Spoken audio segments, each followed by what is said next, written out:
Welcome, everybody, to episode 53 of PT Shop Talk. On today's episode, we talk leadership, new approaches, challenges we've overcome, persistent issues, philosophies, and how much do they really matter? Do they differ between us? And we finish out with our top 5 work/professional pet peeves. So sorry for everybody that works with us. You're going to find out how much we hate you today. I'm Casey Hansen.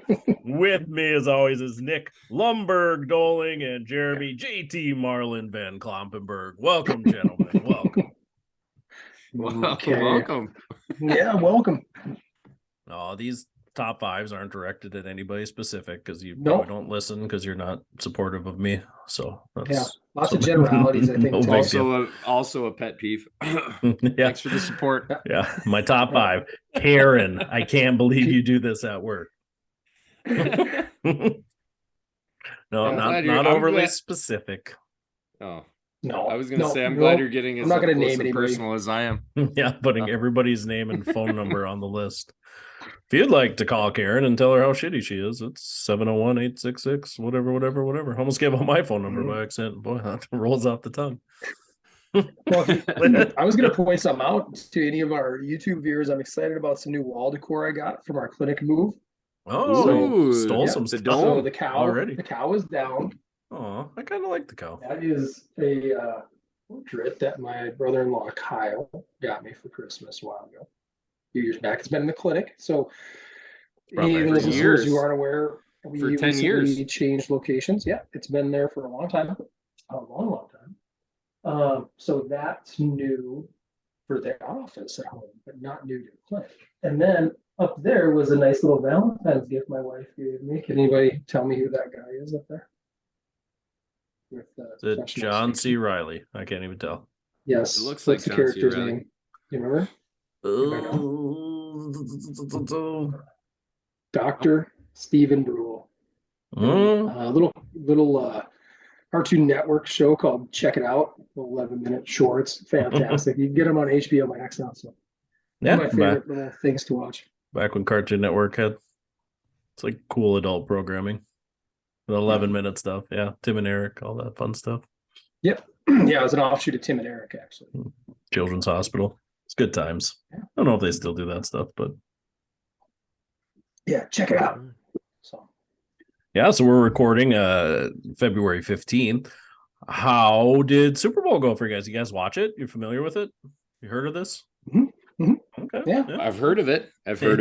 Did you watch? Did you not watch, Jeremy? Did you see it? I watched Did you care? till the half.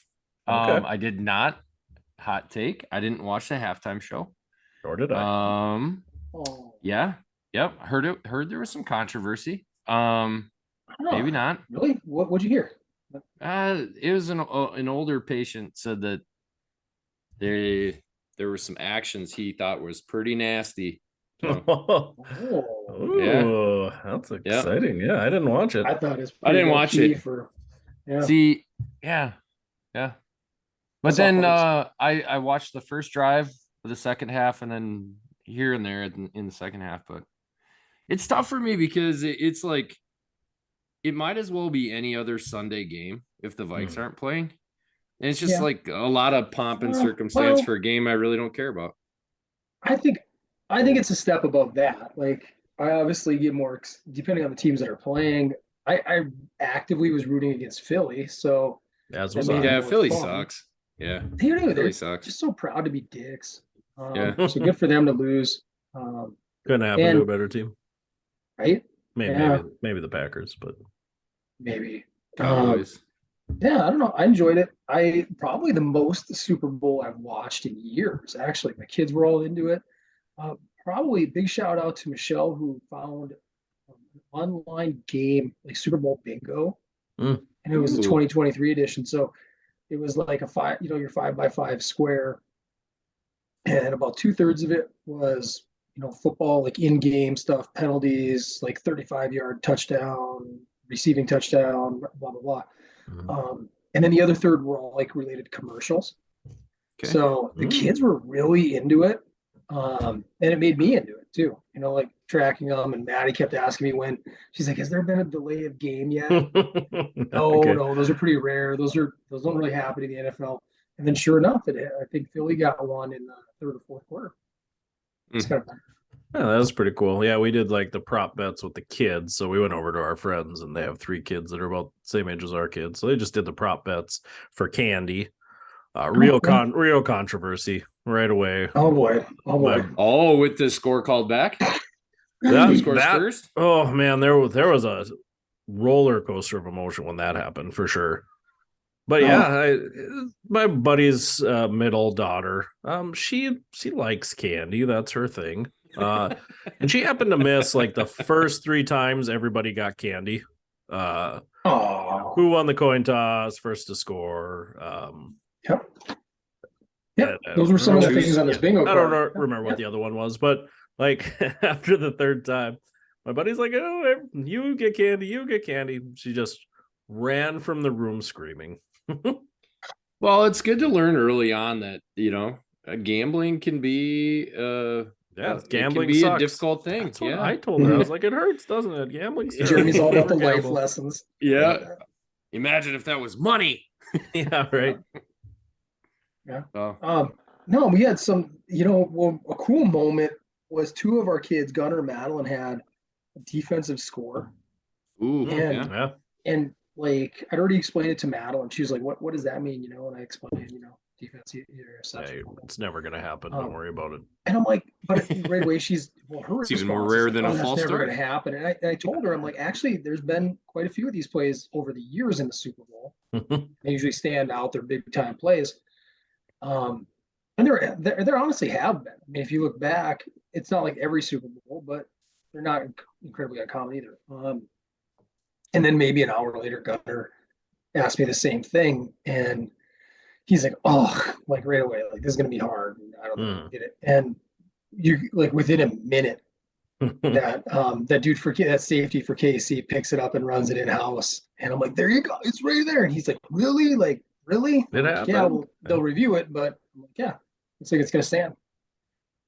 Cool moment. And that dude almost had another one. Yeah, he had a big game. Yeah. He's elevate 32. What's his name? I just looked it up. He actually went to Missouri too. So he's kind of a hometown guy. So yeah, because he was Nick Barton. Nick Bolton. Yep. Was that Michael's am brother? I right? Was the next one like whether the guy took a couple steps and they reviewed that and they called it off? Yeah. Like he didn't make a football move. It's a weird thing. I hate those calls. Yeah, because the guy caught it, took a step, like turned forward and everything, and then he got, jacked up and gave up the ball, coughed it up. But he said it wasn't a football move. Yeah, it's frustrating. I don't hate the reffing in that game. I know there was some things. I thought it was a fine game for the most part, but same. I don't know. Like I thought it was ironic. Greg Olson was so up in arms about that holding call being made at the end. Saying he probably should have let it go. But he was the same guy in like the second quarter. Juju it was like a 3rd down and something, and Juju got held pretty blatantly. He's like, you gotta let it go. You gotta. And he's like, they're just letting him play. They're just letting him play, and big time games like this, they're gonna let him play. And it was like, well, right, whatever. Penalties. I just wish if you saw it, if it was the right thing to do. And Tony Dungy had a good take too. He's like, you don't. He's like, yeah, it was a hold. Was it the worst hold? No, but it was still a hold by the letter of the law. You could see his shirt being pulled, and he's like, but you don't not call it because of the time of the game. He goes, that would be like on the previous drive saying, well, they shouldn't have called Kansas City for offsides on that 4th and 2. Yeah. Because there was, 4 minutes to go in the game. Yeah. You should call the game the same all the time. And it stinks sometimes when a call like that, in a lot of ways, decides a game, but allowed them to salt it off. That's for sure. Yeah. No, it was. I thought it was a good Super Bowl. I enjoyed it. Did you see the drama that ensued yesterday? He came out on Twitter and it was like, who's he? Juju. Okay, Juju. And put like this Valentine's Day card and is like, hold me like what whatever the dude's name is for the Eagles. Oh, and then love it. I do too. That's awesome. AJ Brown came back at him and he's like, man, you're on your way out of the league until Patrick Mahomes, so don't act like you ever were anything, And so there's just a little bit of back and forth. Yeah. I think that's maybe going too far. That the dude's just kid, and then you do something personal like that. That's a little. People just can't. It's kind of petty. It's kind of petty. It is. Did you guys see what the other quote that I enjoyed more? I guess it's more lighthearted, but you guys heard about what like Jason Kelce said to Travis Kelce afterwards? Yeah. Yeah. F you. F you. Congrats. Yeah. Well, when they were talking about Donna and like who are you going to cheer for, and obviously she's not going to cheer for either one. And she's worst thing is one of them's going to have their dreams crushed. It's like, yeah, maybe, but to their credit, each has already got a ring. It'd be different if like Travis just got a second and Jason had 0. But they each have a ring. I mean, pretty blessed. And millions and millions of dollars. They're doing okay. They're I lost the game. Yeah, Travis Kelce, he's just throwing money away on FCC fines nowadays. Yeah, he's trying to set up that. He's trying to be the next Gronk. Yeah, doing something weird like that. Someone pro wrestling, and he's already stealing like, I don't know. I don't know if I love that as much. I don't know. Maybe I'm just a hater, but play the game. Cool. You are. I agree. A little bit. You are with you, Casey. I'm a little torn. I didn't mind it during the AFC Championship game because he called out the mayor, who was like already, when they're calling Kansas City like what Burrowville or whatever, Burrow City, whatever it was. That part, okay, all right, I can get on. You're having fun with it. Yeah. Right back at him, but like the Super Bowl, I thought that was. Now it's almost too obvious he's trying to become like kind of generate a personality. Mm-hmm. Like not one of you predicted us to win. Not one of you said we were going to win. Like, actually, Nate Burleson predicted them to win. And did you guys see that? Mm-mm. Like, apparently on the NFL Network, Nate Burleson predicted Kansas City to win 38-35 and had predicted them to have a dominant second half. Yeah. Pretty good. Back to the future, too. He grabbed the almanac on the way out. He knows. Yep. Yeah. He knows. Unreal. No, that almanac was only 1950 to 2000. He went back to the back to the future. You had me. So he went into 2055. Yeah. Mm-hmm. He went 2001 back to the future of 2055. Grabbed it, came back to the present. It's confusing. Yeah, it's science, so yeah, it's grounded in physics, if that helps. Great movie. String theory. Yeah, just vibrating like you wouldn't believe. Oh, unbelievable. Shit's so confusing. I hate time travel. Yeah, but you just go with it. I mean, just have fun with it, right? Yeah, I mean, I shouldn't say I hate it. I hate when they necessarily complicate time travel. Jeremy. Jeremy. How do you think the pyramids were made? By aliens from the future. A lot of dead slaves would be my guess. Oh, yeah. All right, man. Don't believe the truth that's smacking you in the face. I mean, you don't have to believe it. Whatever. Why would you go to the past to make a pyramid? Like, what was the point of that? Didn't you see maybe we're stuck in a loop? Predator? Isn't it like a hunting ground, training ground for predators? Plus, I don't know if you've seen all the stuff we're shooting down in the skies these days. Well, yeah, it's a tough time. Tough time to be a hot air balloon enthusiast for sure. What do you think they are, Jeremy? We should switch. They shut down. They shut down. We had a little national alert. They shut down the airspace over Lake Michigan, and then they shot it down over Huron. So no, I don't know. I don't know what they are. I feel like the government could probably clear it up pretty quick by just saying, but yeah. I think they really don't know? You don't know necessarily what these things are, but it's where they blow them down Yeah, they have to know, right? Like, why wouldn't you They investigate a have little to. bit? What if Like, it's a capture bomb? one. What if What if it's a Jeremy, bomb? I Well, agree with couldn't you send Casey. a What if drone it's up just there? what if it's just Citizen Jeremy up in a little hot air balloon? Yeah. Old balloon boy. Your dad set you free. Well, I The think time of your they're lives. probably doing slightly more research than that. I don't know that they're Exact. just Enough to know what it is. Yeah, Like, I well, agree. if you're on your way to the South American Falls, celebrate your dead wife, and you got a Boy Scout and a dog with you. See what he's doing here. Yeah. Boom, you've been Mhm. exploded. So That's your sad. segues all end up in movies. I see it.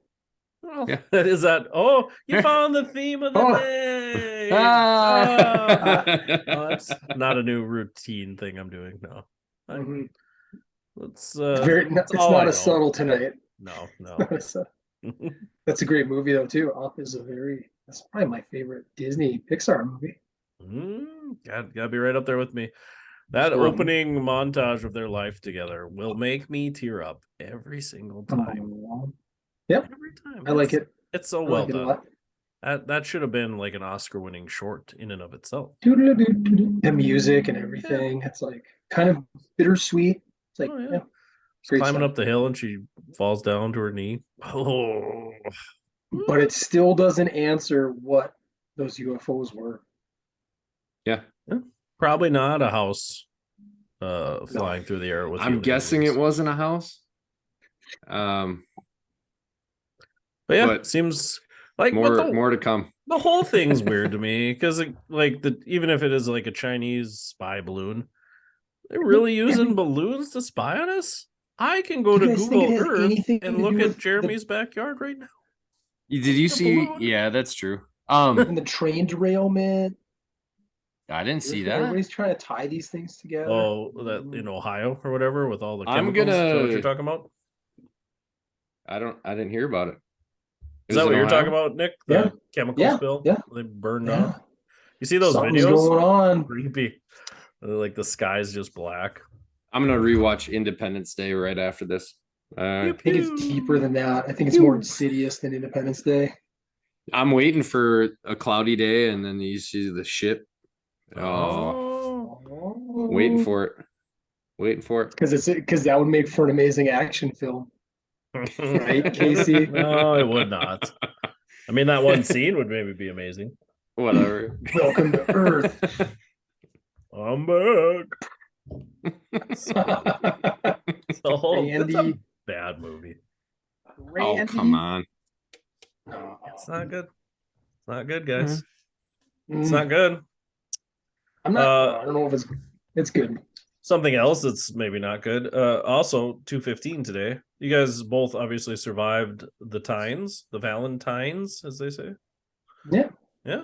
You guys do something special. Nick, you're a sweetheart. You had to have done something, right? I got Michelle some of her own wall decor that was very heartfelt. Okay, there you go. So Did you go to the Hobby exchange? Lobby? Did you go to the I did Hobby go- Lobby? I did get Okay. Hobby I know you too well.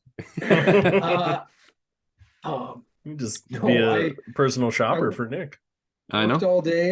worked all day, and then pretty much went straight to back-to-back wrestling practices. And Very romantic. got home and ate supper. We had very little time together. It was, not our Class- best Valentine's. Just a Classic regular Valentine's. Tuesday. Yeah. It was. How about you guys though? I went flowers, Ooh. chocolates. And Like it. then my wife got me an edible arrangements delivered to work, so I got to munch on some chocolate covered strawberries at work, which was nice. And then we got a heart-shaped pizza from Papa Murphy's and ate candy and ate pizza with the kids. It was nice. Yeah. You I'm took also it and you Jeremy. baked it? Jeremy. Worked all day. Mhm. I got Amy some Same flowers. trend.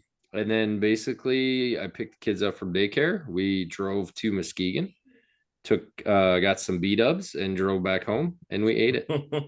Valentine's. That was our B-dubs, huh? Valentine's. Yep. Yep. It was spicy.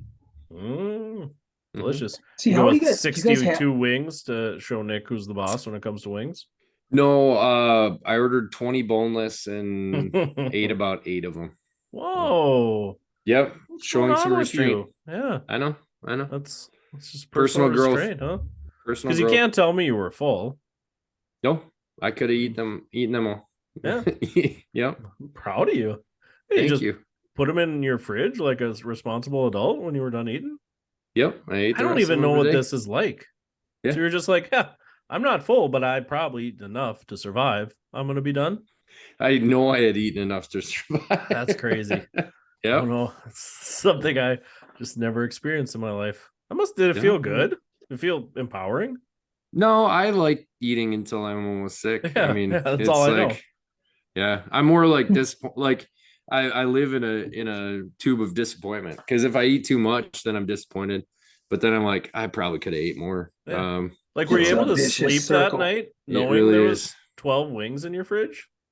Yeah, I tried to pump myself up and say, this is gonna be really good tomorrow. Like I'm glad I have that in the fridge. So yeah. Did you eat them? House them today? Yeah, they're gone. All Yep. 12 of them? Okay. Yep. All right. I don't feel so bad. It's good Valentine's. Yeah. That's nice. That's good. Yeah. Well, good. I'm not a Valentine's hater though by any means. I think a lot of guys get that rap where we're like bah humbug when it comes to it. But I was honestly, I don't know about you guys. I was gonna ask, have you ever in like a super serious relationship over Valentine's Day until you met your now wife? Rephrase the question. What do you mean? Like, So had you ever celebrated a Valentine's Day with a woman other than your wife? oh, no. Yeah, No, me neither. this Never stallion happened to was be. running free. Yeah. I don't have time for that. Jorts. I had a number of Yeah. like short-lived relationships, but none of them were ever over Valentine's Day. Really? So by the time I finally celebrated one, I'd already been with Michelle for like 10 months, 11 months maybe. Yeah. And We're like committed. so it was like, oh, this is actually kind of cool. It's kind of fun because she was all about it. And when your partner's all about it, like, let's go. Yeah, you might be onto something. I mean, I couldn't stand going on dates with people that I didn't like think were lifelong companions. I can't imagine what a Valentine's Day would have been like with somebody where it's like, boy, it's not going to work out. I mean, Well, I wonder, do you I know think it. people still, do you think people like still date? Like where you barely know somebody and you're like, let's go to dinner and a movie and get to know each other? You think everybody's just online chit-chatting now and then I bet they're it's like huge. married? You think so? I bet it's huge. Or You- they've just known each other through school or whatever already. And I don't know. So you think But none of like my date, less like than those things never work. 50% of the population dates? I'm not the expert. I mean, I've been married almost 20 years, so it doesn't. I mean, no, I don't know. You got patience. You chit chat. You got your finger on the No, pulse. that's where I'm going. Like everybody, they either know them like socially already, and then they just end up in a relationship, right? At least that's the story they tell you. Yeah, that's fair. But yeah, but I look back and I'm not saying it's a bad thing because every date I went on that kind of fit that contextual mode of like, yeah, you barely know each other. You saw each other in a college class, and then it's like, yeah, I want to go to dinner sometime. Okay, yeah, and it never worked out. It was always weird. It was always a little awkward. You ever do the blind date? Just going in completely blind, cold call? No. I did that with like a double date. Yeah, mine was a double date as well. Not Okay, a double yeah. blind. My buddy, No. the gal he was seeing, her friend, got me. her girlfriend's got a friend. She's gonna Horrendous. love you. You're gonna love her. And it was like that also didn't work out. Yeah, God. and neither did my buddy and his gal. But I did nothing to help that. We went to a movie for a blind date, which Awful. It's a terrible idea. Awful idea. Well, and then like in cinephiles like you and me, we want to break it down, right? Yeah, like, and I want to sit there. Good, whether it's bad. I want to enjoy the movie. And she was like the first one to sit down, so she sat down. Then it was like my buddy's girl, then my buddy, and I was the last guy. I didn't want to walk in front of all three of them to go sit by this gal. So I sat next to my buddy. I was going to enjoy that movie anyways. You're trying to play it cool. Yeah, I mean, you don't want to be like too pushy. It's there's a delicate balance. Said like 3 words to this lady, and then after the movie, it's like, yeah, should we go out for drinks? And I was like, no, I'm good. I'm gonna go home. I can remember. Can you even remember the movie? What was the movie? Identity, I believe is the name of the movie. John Cusack. You ever see that? Cusack, good movie. Yeah. That's a good Yeah, it was. My mind was blown. I was at like, least this afterwards, you could go out and you could be like, "Hey, that was a pretty good mystery, right?" Or when did you think? When did you realize the twist? We went to freaking Planet of the Apes. Okay. Mark Wahlberg, Planet of the Apes. It was awful. And we get done, and it Did was you go like, with? Hey, any of you guys like think those monkeys were kind of sexy? Did you drop that line? we did that, and I think we went to TGI Fridays for like dinner afterwards. It was dinner and drinks, and it was like, this is what do you guys think of that movie? It's I don't know. Hey, could you believe it was Earth the whole time? The whole time, mind blown. Yeah. Mind blown. Yeah. Yeah. No, that John Cusack movie. And then I the need to watch chicks that didn't. again. That was good. The women had no idea it was a remake either. Oh, I'm not saying that, wow. like, but still, it's like you're a cinephile, right? Yeah, we're You're not gonna get along. No. Yeah, I could tell after we watched that movie when we were in the lobby chit-chatting. This is going nowhere. I'm going home. Sorry. It was nice to meet you. Sometimes you can't get it over fast enough. Yeah. I'm sure I could tell she felt the same way. I mean, we were not. This was going nowhere fast. We were not going to make it to Valentine's Day. Jeremy, any of those? Did she drop? No. I'm with Casey. I ultimately looked at dating as a waste of time. If I couldn't see this, if I could not see myself with this person for a long time, I don't know. It's a waste of time. I don't know. Yeah, playing the field drew zero desire for me. Yeah, but we've had this conversation, Jeremy. You and I, we went to party to party. Nick Doling, we would have been the best of friends. Yeah. Doling was prowling. I wasn't the only one on the prowl. Well, yeah, I mean, you make it sound like everybody but me and Jeremy. That was the whole goal of the whole evening. I thought Jeremy and I agree. I thought you and I agreed a little bit on that. I definitely would have been close. Well, yeah, there's some of that, but I'm not saying I was like a sexual predator, Casey. Oh no. I'm not insinuating that. Nick was dumb. Out there with yeah, get into the cab, ladies. Lock the doors. No, I'm just like an 18 pack of Bud Light. Yeah, that was just never ever like really a end goal of mine when I went out. So no, I was usually trying to see how many beers I could smash. Yeah, it literally had to fall in my lap. It was never mine until maybe I could. Yeah.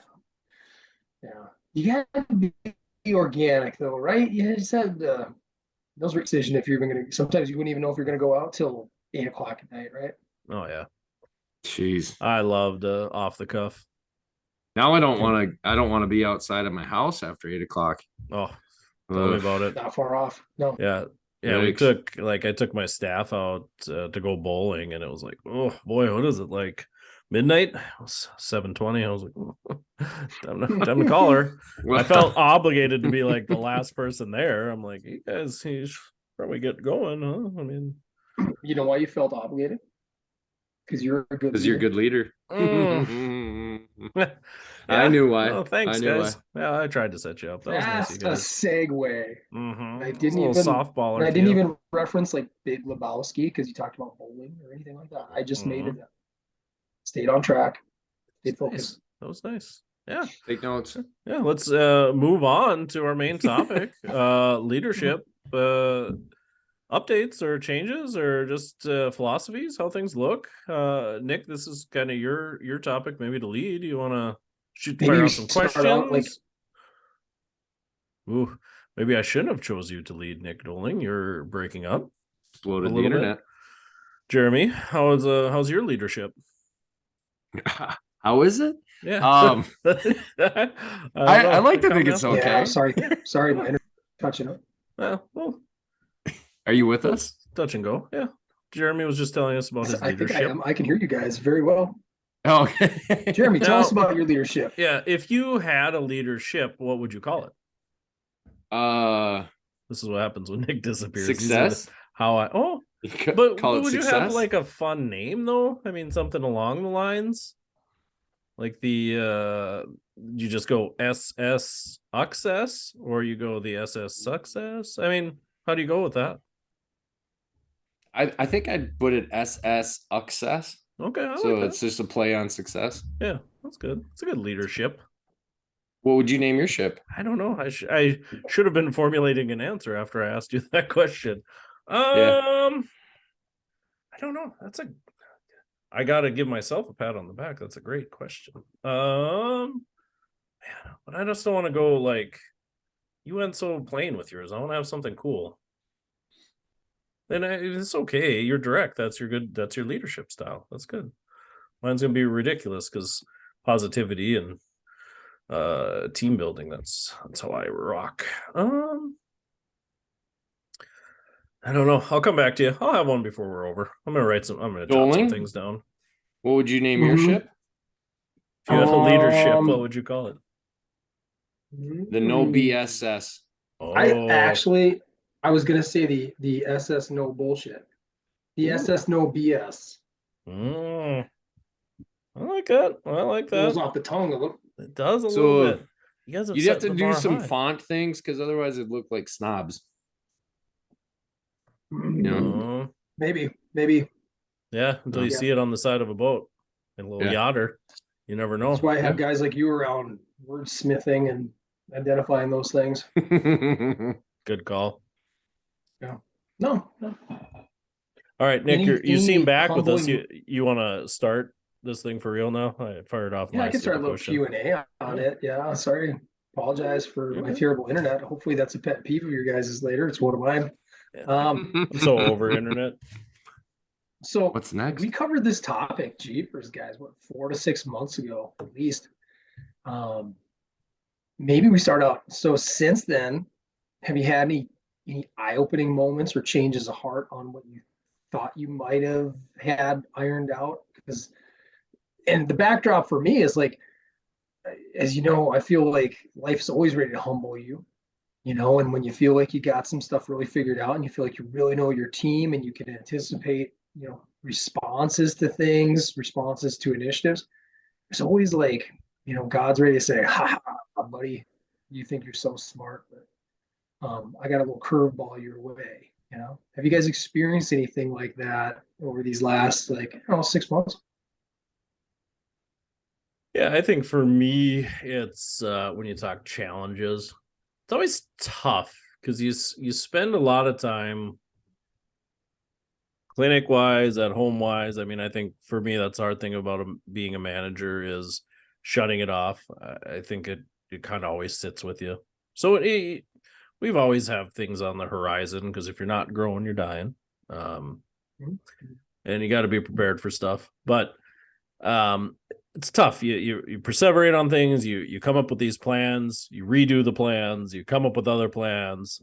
You meet maybe with your peers to go over the plans, and they change and they evolve. And you get to this point Yeah. where you're like, "This is such a good plan. Like, I can't believe I came up with this." In some ways, like, I'm killing it. And then you present it to your staff, and they're like, "That's pretty shitty. Like, that's the worst plan I've ever heard." Crickets, maybe, or Yeah, right. active The look of vocal like, opposition.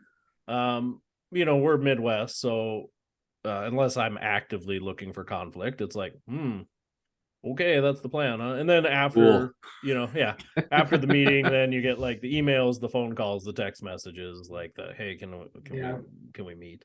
I think that's Yeah. still hard for me. I can't say like I take it personally, but it's just that moment of frustration where it's not a frustration at my staff, it's frustration at my message. Like, God, this plan's good. I know this plan's good. I've vetted this plan out. I put time into this plan. And I feel like we're missing something because you sit down and you talk with them and you're like, yeah, there's just like this weird communication piece that I'm still missing, or like my delivery is just not 100% what I want it to Yeah. be because I feel like you're not grasping what I'm grasping, which anytime you've had a conversation with somebody, it's not leadership or not, when you feel like they just don't get it, Yeah. that's so hard. That's still to this day, you just want to shake You the just hell out yell of somebody. louder. You right? just if you talk So louder, you don't they'll go in get your it. office and like hide away like Ben Stiller in Heavyweights. You guys remember that movie where he goes off? And it's like, what's the matter? Well, I'm screwing everything up. I've got it all wrong. Well, I think the No, I problem don't. for It's their me fault. They're the is, ones that are wrong. yeah, So he talks himself into just believing it. I don't have a private space to scream, share office with everybody else. So there isn't any of that. I mean, I can go to a treatment room and shut the doors, which is typically what I do for privacy, but I don't know. It's Privacy. privacy.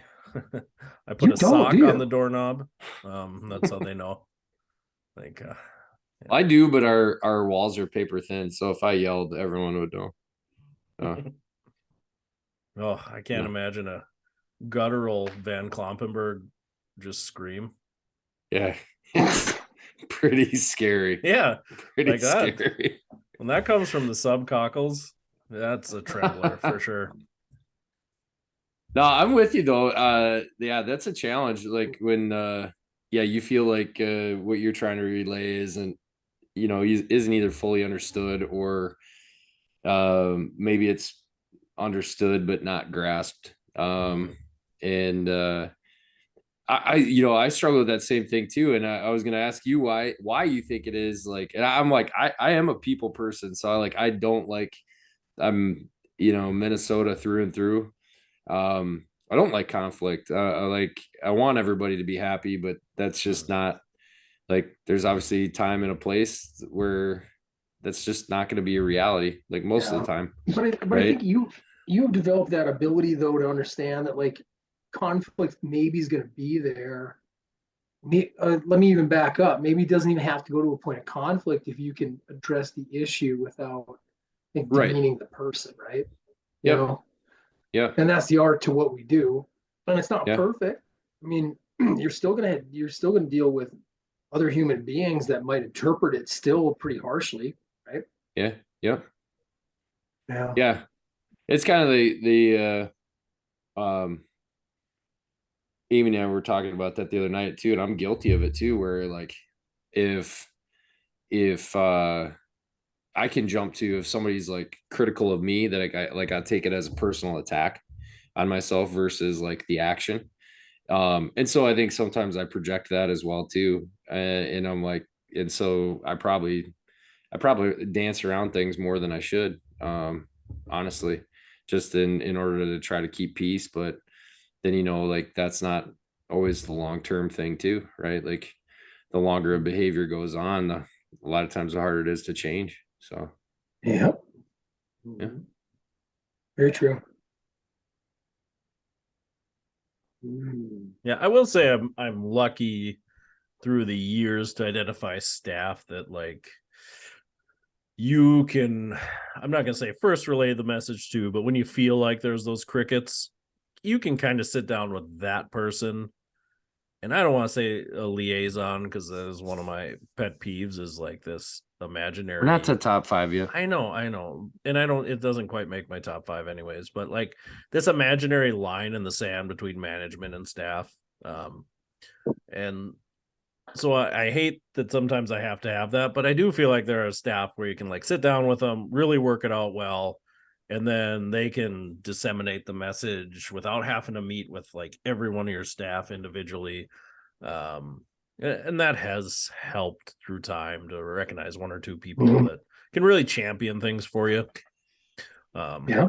But Or just Definitely, because yeah. you realize like when you relay something, if you're in a meeting and you're like, hey guys, this is a initiative that we're gonna do, and whether it's the look or even if somebody's like, oh yeah, great, like you realize there's gonna be feedback when you're not in the room.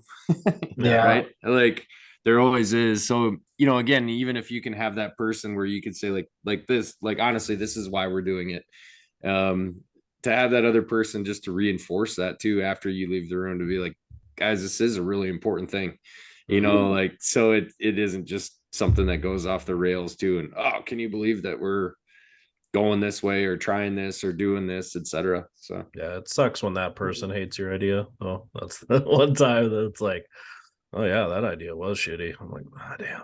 Now what do I do? Yeah, but sometimes That people Read doesn't the happen writing on the often. wall. Yeah. Read the writing. well, maybe, You're yeah, fired. maybe we got to go That's back what to the the writing drawing says. book. But Yeah, but I mean, I'm not saying every idea I have is great, so I do no. appreciate the feedback. But But there's also something to be said though about people who hear, like, we've talked about this too. They hear an idea, by the time we're regurgitating it to them, like we've had a lot of ideations of it, mhm. iterations of it, excuse me, and they're hearing it for the first time.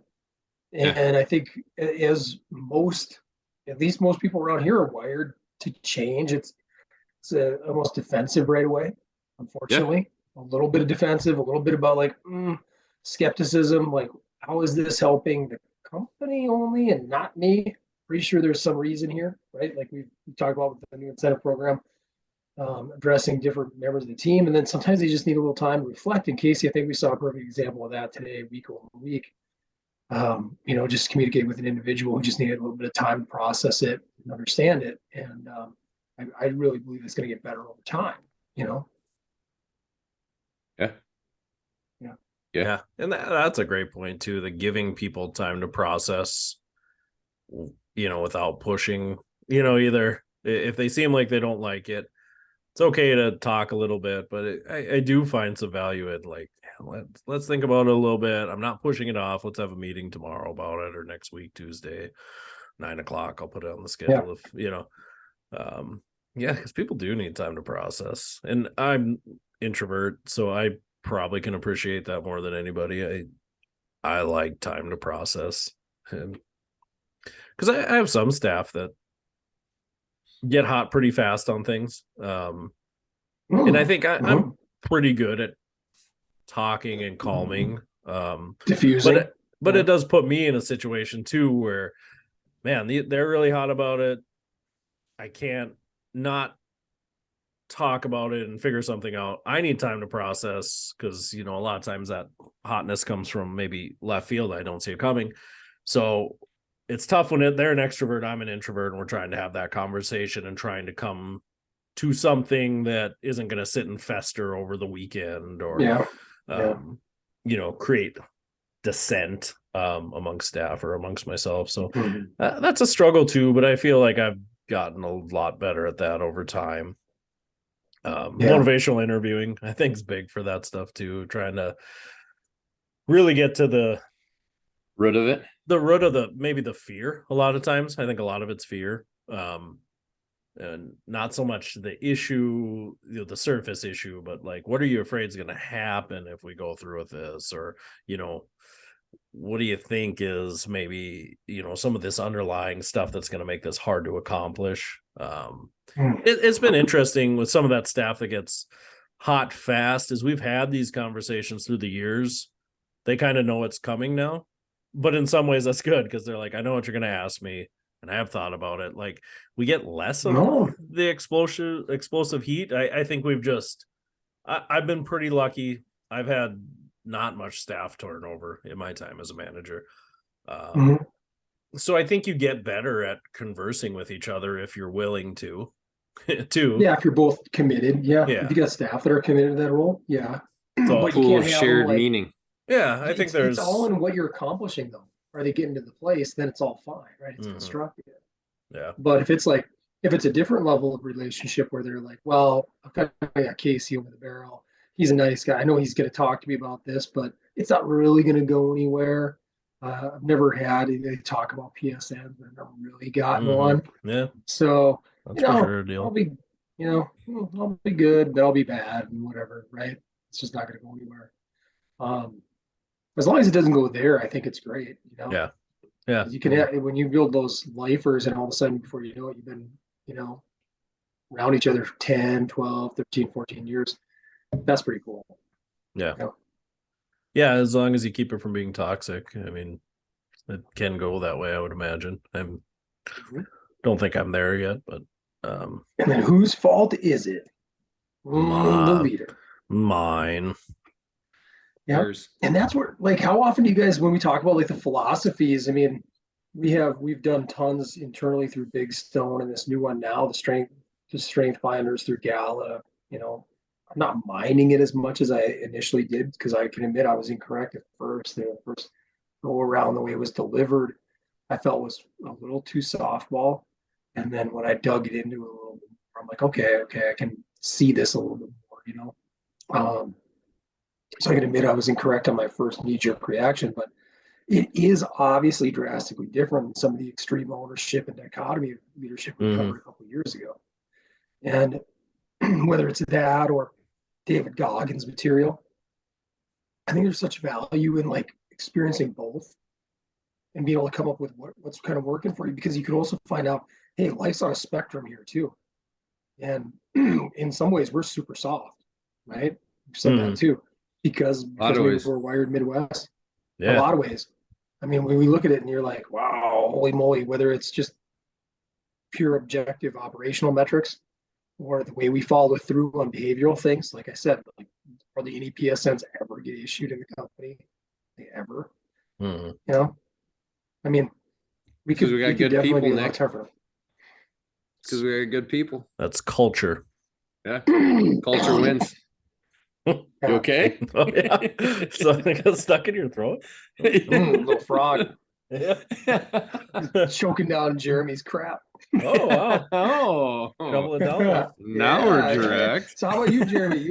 Have you ever gotten, I already know, you never gotten like face to face with somebody. You ever had anybody on your staff ever like get angry with you or angry about like the situation?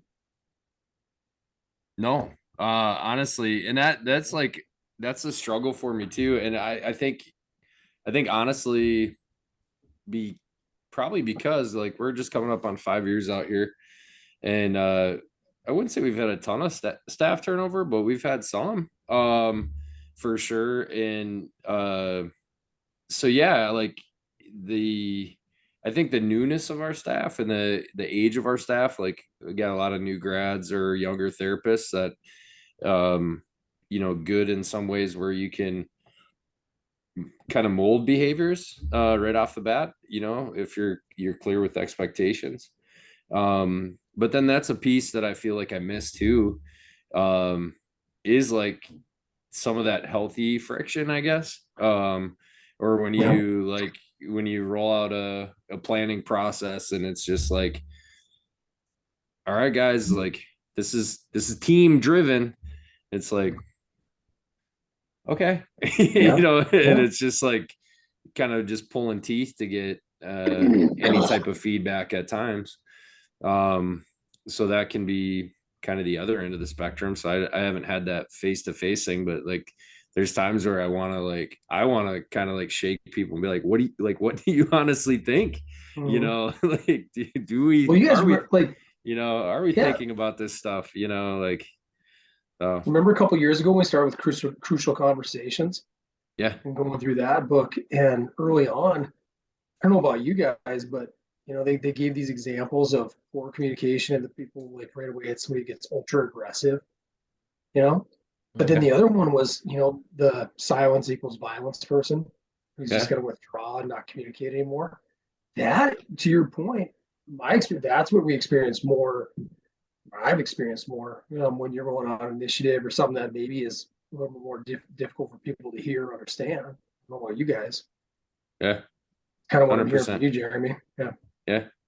Casey's got people shouting back at him though, so I want to hear more about that. You know all my follies. Somebody, I didn't know anybody yelled back at you though. Oh, I've been yelled at, yeah. It is what it is. But really? Yeah. I gotta hear more. Come on. Our viewers need to know more. No, yeah. No, I think no names. But... Yeah. Well, I mean, I'm a huge clinic, but no, I think we talked about. I think we even talked about this on the show. Maybe salary expectations and where people sit with each other.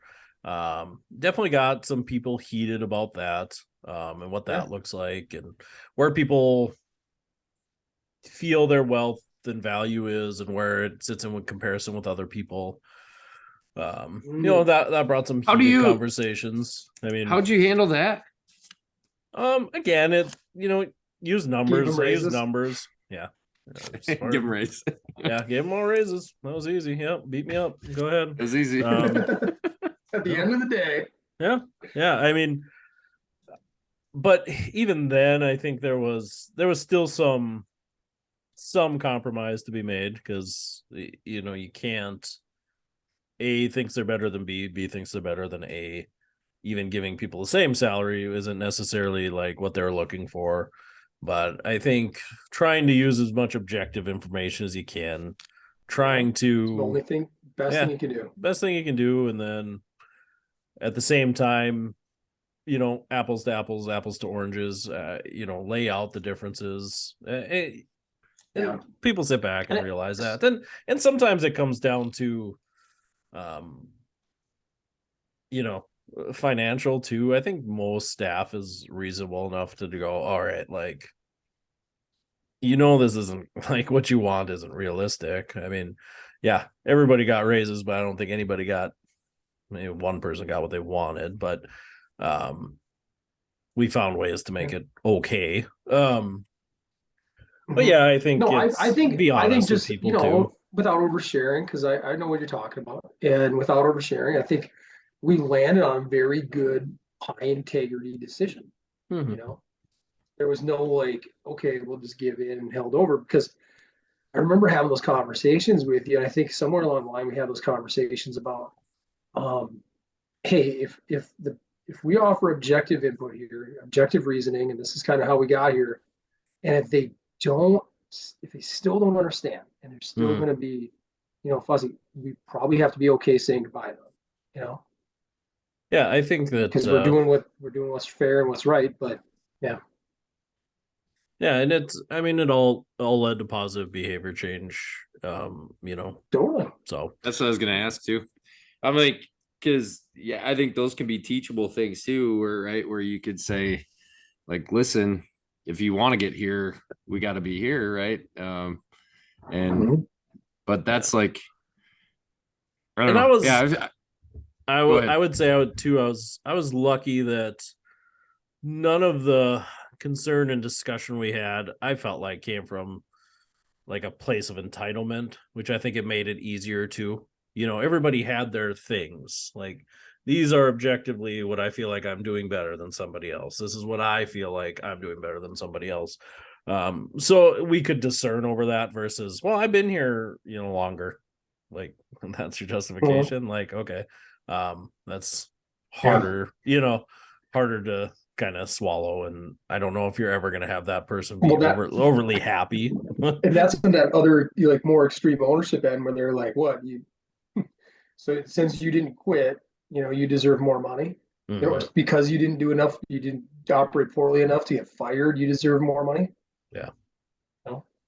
So yeah, had some heated conversations about that.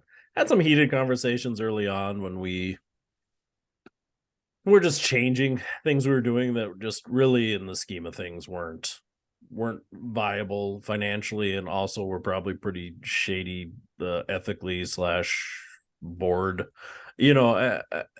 gray areas. There was like just gray area stuff that staff got into bad habits with, that just needed to be cleaned up, and some heat on that. Like I said, that corporate / local line, there was a lot of frustration and anger over that. And again, I feel like we've worked through it and it's been awesome. Like, so I was able to come in and break down those walls. yeah, that was it. And then Nick Doling, tear this wall down. Then Nick Doling once told me, get over it. This is how it's going to be. This argument's done. That one. Hit the bricks, pal. Because my beer, as you guys know, it's rocks. It's all Glengarry, Glen Ross. That one hurt me. Rocks. Yeah. The only time Nick and I have ever really disagreed to an extreme extent. But that's a great example. I think you and I are very similar. I wonder if our listeners, how they perceive that to be. But I feel like personality-wise, I generally think we're pretty similar. But again, great example how we each had different perspective of how the conversation went like 3.5 years ago. To me, it was just, like another Tuesday or whatever, and we were just covering some ground. It was a little rough patch, right? But It wasn't. It was not to, huge. That's not to not how it was. Casey's like, No, he's no, like, no. Captain Dickhead called me up today. Yeah. Yeah, no. I mean, obviously, it didn't affect me deep down because I think we have a good relationship. I moved on. He's like, but I'm deep down, I'm holding on to it still. In the end, I got Seriously, what I it was like wanted 5% anyways. still. So Like, I can't wait to gouge your eyeballs out. in many ways, I won the argument in the long run. So Oh! it was fine. Did you though? I did. You wanted me to change my pricing, and I said no. And then you said Well, this the isn't. price. You said this that's isn't. You said this is not up for discussion. This conversation's over. Do it. And then I did it, and like 2 weeks later, you're like, just go back to what you're doing. That made more sense. So that was okay.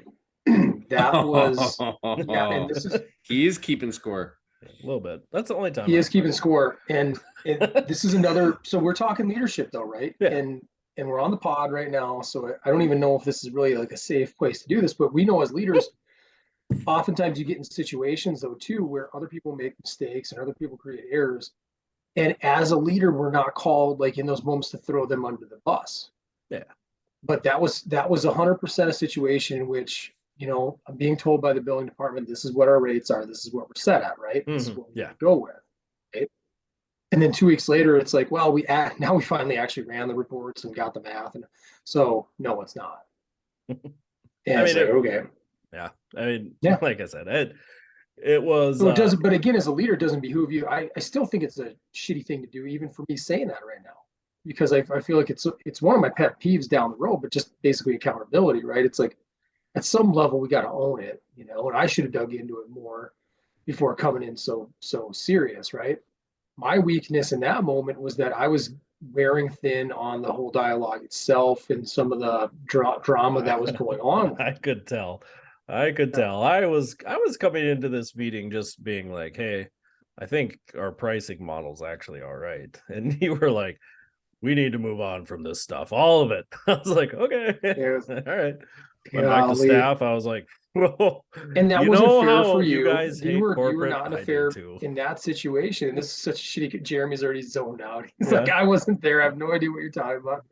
But again, these are the things that happen though when it comes down to communication. Like you weren't in a fair position because you weren't in all those meetings that involved the staff that were delivering dry needling and all the things we had to clean up, and then back end dialogue. And I'm certainly not a big proponent of people who run in circles with like, well, you even said it yourself, like, hey, I had this meeting with Nick, Nick and Hillary, and they explained like why we need to change these practices, the whole example why, but I'm not going to speak up in this meeting. I'm going to go and bitch to Casey about it, right?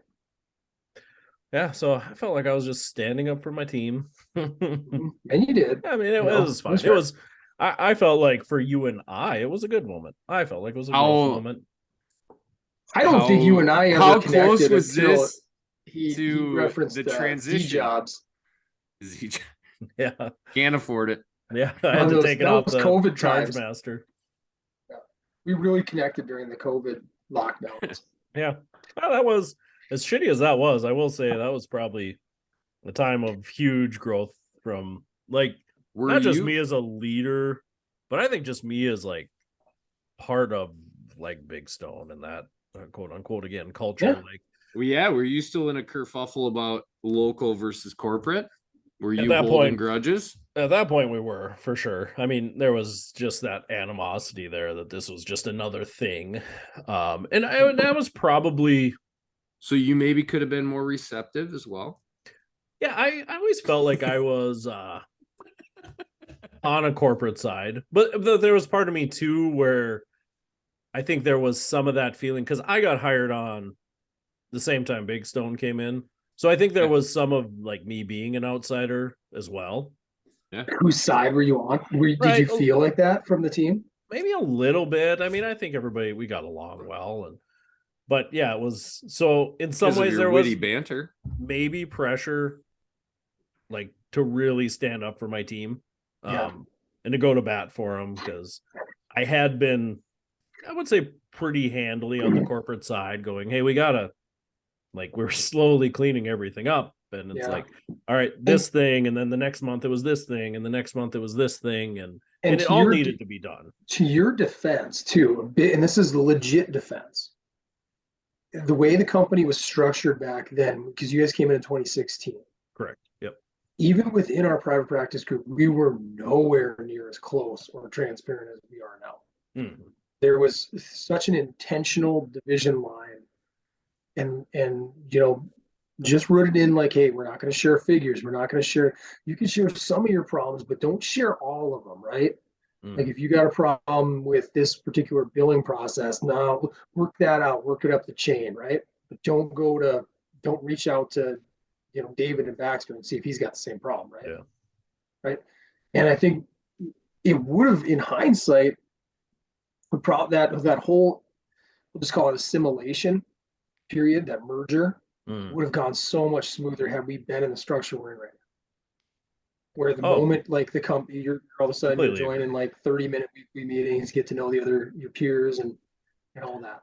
Yeah, that was huge for me to get in like a peer-to-peer group with other managers and to see people like Jeremy living the message, because we were just sitting out here on our island and, well, yep, you got to do this, you got to do this. And it's like, wow, there's no way, like nobody can do Right. that. And then you get in these groups and go, well, everybody is He can doing do it, it, right? but Yeah, okay. us. Yeah. Like, I mean, Huge it value just, in that. yeah, Well, and huge that's where value you in that. say, and then you say even like within our group now, like there's still times where we I would say struggle with that kind of stuff. And then you look at, Definitely. Yeah. and then you sit As in far as we've come, you're in right. PPS, you sit in PPS, and it's like, oh, there's people operating on a How many way times different how many scale, times do we have to right? hear So just 85%, right? 85, that 85. It's like this banging that gone. perception, that perception of it. So yeah, and yeah, not that that's perfect, not that, right, like um but yeah, just the perception of things, right, like Yeah. depending on where we're at. And so no. Yeah. And I think even when we would back in those days, we would meet quarterly and we would do we'd rotate locations. So that part was kind of cool, right? I do look back fondly on that. However, the actual like business components of it were so minuscule. And I can remember first time going up to Fargo and meeting with Darren and Mike and the way that meeting, it was like, Wade was running everything back then, and everything was framed as though, hey, we're gonna talk business for like 30 minutes out of like a 4 hour get together, and then the rest of it's all like, oh, who likes golf? Because Darren likes golf, right? And Mike likes to golf, and we're gonna talk about that stuff. And we're gonna, kind of I like like golf. icebreaker, get to know you stuff, but Yeah. you never got that connection and got the problem solving. Can we And it was talk more about golf in our meetings? I'd rather not. I wouldn't feel right about that. But All right. but you're right too, Jeremy. I mean, we've come a long way, but there's still some insecurities out there that kind of like create full vulnerability. And we got a little touch of it last week. I was proud of our young guy Yeah. who shared, where he's at and the ongoing challenge there. I think that, you know, that's growth. Yeah. Yeah. And somewhere everyone's been. I don't know. That's like I think, Nobody's been there. Casey, Nobody's been there. you I'll say alluded that. to you Not to alluded to that it of degree. like feeling like, like feeling like you're on an island, right? And I don't know. There's definitely those times, right, where you're going through something, and like you said, just thinking about a topic or thinking about a KPI, or looking at financials, whatever it is, right? And you're just like, man, like where you can fall in that trap. You're like, no one's ever been here. No one's, like I'm the only one dealing with this. And that's the power, I think, in our leadership group too, is where you can just open up and be like, yeah, like legitimately everyone's been here before. Like that doesn't mean it's okay to live there, but That's some it's you know, I liked your guys' feedback last week too. I think that was a sign of growth because it was less centered around like it's okay, it's yeah, gonna get better. yeah, The way you were messaging it, like the only way is through it, man. You can't go hide from it. I mean, that was powerful, I'm sure, to hear from you. yeah, Like, sometimes tough love it is, man. I mean, Well, sometimes that's just what you If you need to feel hear. like you're going through hell, you better not stop. but that's Yeah, the challenge though too. I like know that. like that's a weakness of myself where if I'm locked in on something too much, like it can paralyze and not, not provoke action. And it's like, well, that does nothing. 0%. It does nothing. Yeah, So yeah, just got to keep it moving. So. yeah, yeah. No, this is good. This is healthy, good stuff. I love this topic, obviously, and um, there's always a lot to unpack, and like that final comment, like how much do the philosophies really matter? How much do they differ? Because I know Jeremy, I know you and I have had lots of dialogue on this, like the similar threads of leadership, and the tenets that remain very similar, very Yeah. analogous, but the way it's messaged, the degree it's messaged. I mean, again, like if you were to take, I want to think of a good example. And well, I'll use our webinar from last week. I'll just use that one and say that that's positioned on one end, more the loving kindness, like play to people's strengths, don't really work on weaknesses type of thing. And then if you were to put like David Goggins on the other end, I think that's like pretty Yeah. broad, right? And you can't, I really, as much as I love listening to David Goggins and when I'm working, I'll even listen to him when I'm working out and it'll motivate me, right? I don't believe you can live there either. I believe Oh, that's for something entirely different in life. Um, but you can't live over on this end and expect to really get results either and get to where you need to be.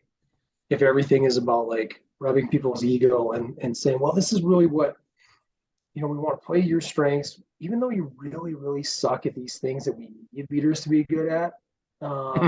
We're not going to totally focus on that anymore. We're gonna work on these other issues, right? yeah. And I don't think they should be completely siloed, right? Like, I mean, it should be using your strengths to still hit those goals, right? like it, yeah, I agree. I don't think it should be, hey, like, you're a learner, so you know you should just go to all these con ed courses no matter what, right? um and not worry about productivity or not worry about, right, like it's like, yeah, this is great, this is your strength, but like we still are hitting, like he uses the analogy, right, like different parts of the body, right, but like that body should be moving towards the same goal. So you can have different strengths, but you still got to be moving in the same direction. And there's accountability that comes with that too, at least in my take. So Yeah. And I think it's when you talk about philosophies, or you're going to read books, go to corporate retreats, do all that stuff. I have found now that we've done a few of these things, which I enjoy. I think they are great. It's so easy to fall into your own bias with them too. Like if I was to choose what's more like my leadership style that I would have said 5 years ago when I first started as a leader, like Clifton Strengths is like would have been right up my alley. Like, oh, this is great. I'm a positive guy. I like lifting people up.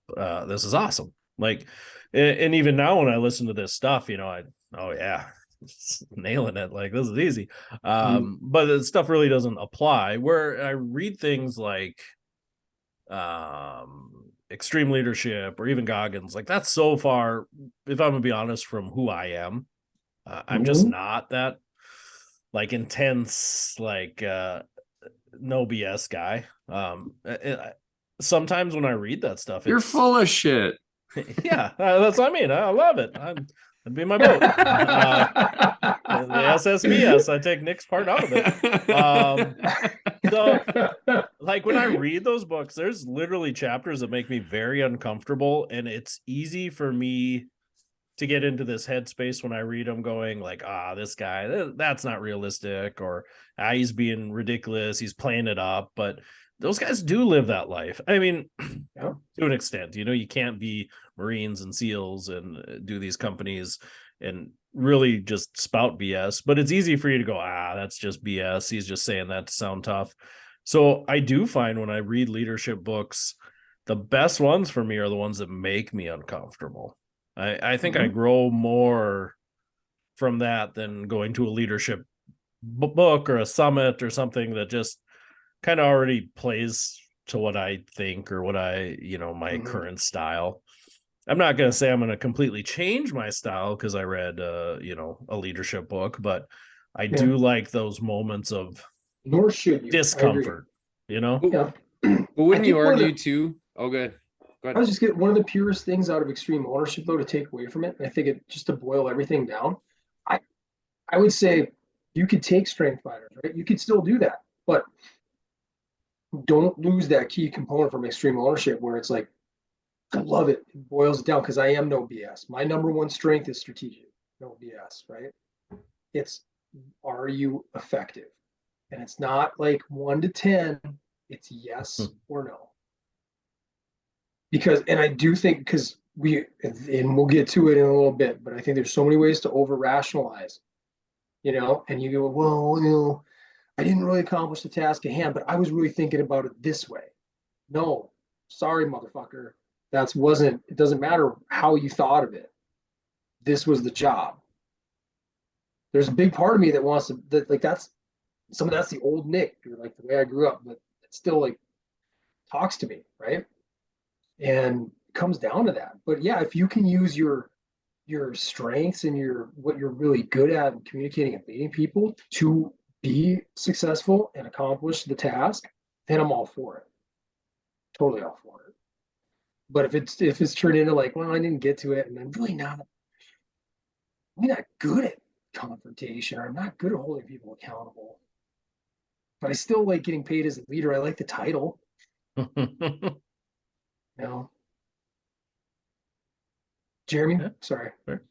Yeah, no, I was just gonna say like the one thing I do like about seeing different viewpoints is like you're just inherently not going to lead everybody the same, right? So there's some people like if you do say, "Oh, mother effer," right? Like they're just going to shut down, right? Like you see that in sports too, right? Like as a captain, like some people like Yeah. if you get after them that way, they just like you won't get the same out of them. Yep. So, again, having those I think different resources to talk to people in different ways, I think is valuable too. Very fair. So Is there a point to deliver that same message though, eventually?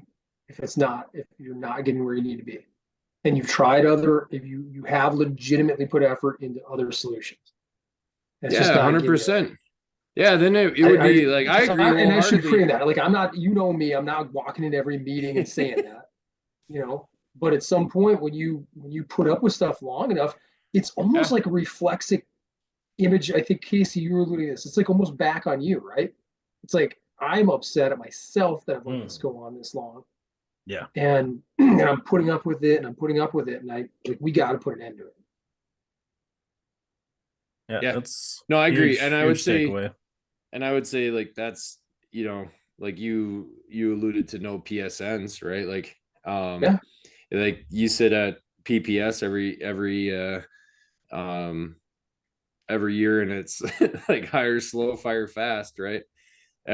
Every year there's somebody that says it, and I'm like, we're probably the exact opposite of that in most cases. Totally. And somebody put that in a thing. hire Was it hire was it hire Brian fast. Gallagher that was like, people talk about the cost of turnover, and he's like, cost of turnover is a real thing. Cost of it's a real thing. I'm not going to tell you it's not a real thing, but he's like, what costs a whole lot more? Keeping on a terrible performer and Yeah. putting up with their terrible performance for multiples of years. I'm like, Yeah. oh, those are like those light bulb Yeah, moments where you hear somebody say it, and you're like, yeah, he's 100% right. he talked about that, or it's like, again, you hear just like any other industry, like, oh, staffing shortage, right? And oh, you have a pulse, like you're hired, and it's Yeah, like, yeah, that's not what you want, 100%, right? 100%. No, and then it's like, because there is maybe like some, I don't know. I think there is maybe some ego in that where you're like, oh, I can make somebody fit our culture, and that's not always the case too. It's like sometimes it's like hiring for that, hiring the Do you right think people too. how much? Okay, great question. And we'll have to move on to the top five eventually, but like, how much is ego and how much is fear? Yeah, fear. Now, Yeah. this one, quantify it for like, what percent in your mind do you think is ego and what percent is fear? Fear of like, oh, I gotta go and replace this person. Now it's going to cost a lot of money. Yeah. Yeah. Yeah, probably more fear than ego. But I would say like you can talk yourself into that in the hiring process though too, where you're just like your gut's like Yeah. this person sucks. And it's just like then fear comes in, they're like, well, I don't have any other choice. And then it's like, Yeah. well, I can change him. He'll get on board. He'll get on board. Yeah. So Yeah. I can happily say I was wrong. There's been one time I was like completely wrong about it. And we were just in a pitch where we had to hire the person and she turned out phenomenal. I was really worried about the way she interviewed, but she turned out fantastic. I bet about 500. Yeah, I've been on both ends. It Yeah. happens. No, good, good dialogue, guys. And it's, I mean, obviously something to change again in 6 months, right? We'll go through more experiences, have other, Yeah, I'm gonna. always, I'll fire everyone by then. always battling. yeah, Like I said when we started, that's the good bad part about our job is having you. And I think for me, that's something I need to get better at is enjoying success instead of worrying about the next thing all the time. But yeah, you do. I that's mean, it's real. true. You know, we always live in fear of the future, and it's too late to celebrate by the time we get the numbers. You know, Yeah. you don't get financials and things until you're on to the next problem. So that's always tough too. You I know, think. it got easier for me, and I even say it sometimes. I'll be the one called to like open financials with prayer, and it's like if you could try it, I'm not perfect at it, but try to make the mental shift into like removing more of the emotion we put with money, Yeah. and just say it's data. It's just like more. It's like more metrics for us to learn from, you know, and it helps. It's not. It doesn't make it completely go away, especially when you got a bad month, but it helps, you know, and just try to learn from it. Um, of course, it's like it's always piecing everything together in the business that we run because you're trying to figure out timelines, like you and I talked about today, Casey. Like, is this a result of what bad period of operations, right? Was it 4 weeks ago? Was it 6 weeks ago? Right? Yeah, and we always talk about looking for a trend. Don't necessarily worry until it becomes a trend, but at the same time, I'm always worried that if I do wait until I've discovered it's a trend, now what? Yeah. I don't want to wait for 3 months to discover I have a problem and then take another 3 months to correct it. But maybe sometimes you do rush into it too fast and it is nothing. But I suppose that's, again, one of those things that makes you good leaders to know when, where, how, why. Yeah. Stuff still learning good. all the time. Yeah, because otherwise it can really take you right off. Oh, pet peeve. Oh, that is a pet peeve. It's right underneath your skin. Yep. Top five this week are our top 5 work/professional pet peeves. Oh, say no more. I mean, this could be fun. I hope we get some laughter out of this. Yeah. I started pretty lighthearted and probably ended pretty serious, but my pet peeves go on. But how many times are you gonna have to say present company excluded? But seriously, Nick, get the idea here. Yeah, all right. Wink. No, they're all. Yeah, I don't even. Honestly, people I work directly with are awesome, so this doesn't really fall into a whole lot of that. Oh, maybe the early ones because they're almost funny more than pet peeve. But yeah, I can fire it off though if you guys like. Yeah, go ahead. Yeah, I don't think any of mine was like super funny. Yeah, okay. My number 5, we talked about earlier that I don't really have my own managing space.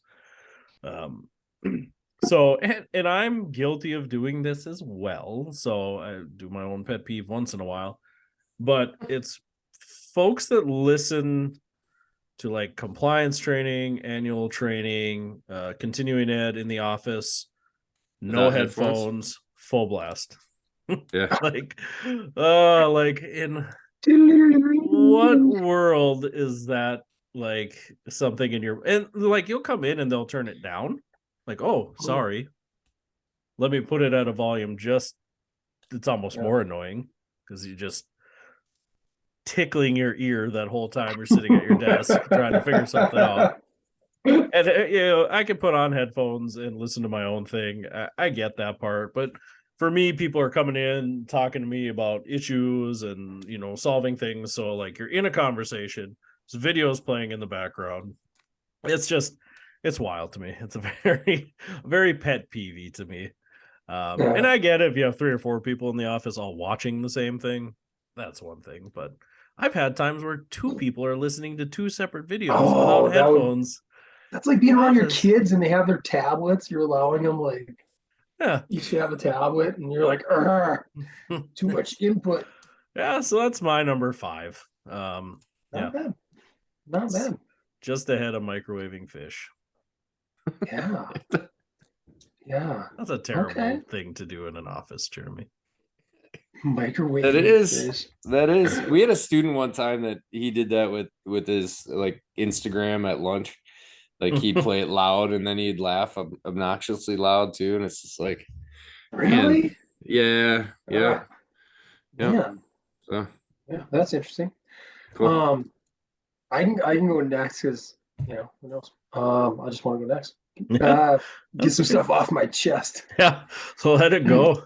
My next one is it's kind of like a generalized approach on like, I don't know, manipulating generalities to fit an agenda, right? And this is where people use terms like confusion. That's one of the words that I've used. Like, we don't want to create confusion, and oftentimes it's like a political, like corporate political thing. Like when it really comes down to insecurities about who's in charge and who's making decisions, and sometimes it's masqueraded as like vision. Like I actually know another individual that I've worked with who uses the term visioning a lot.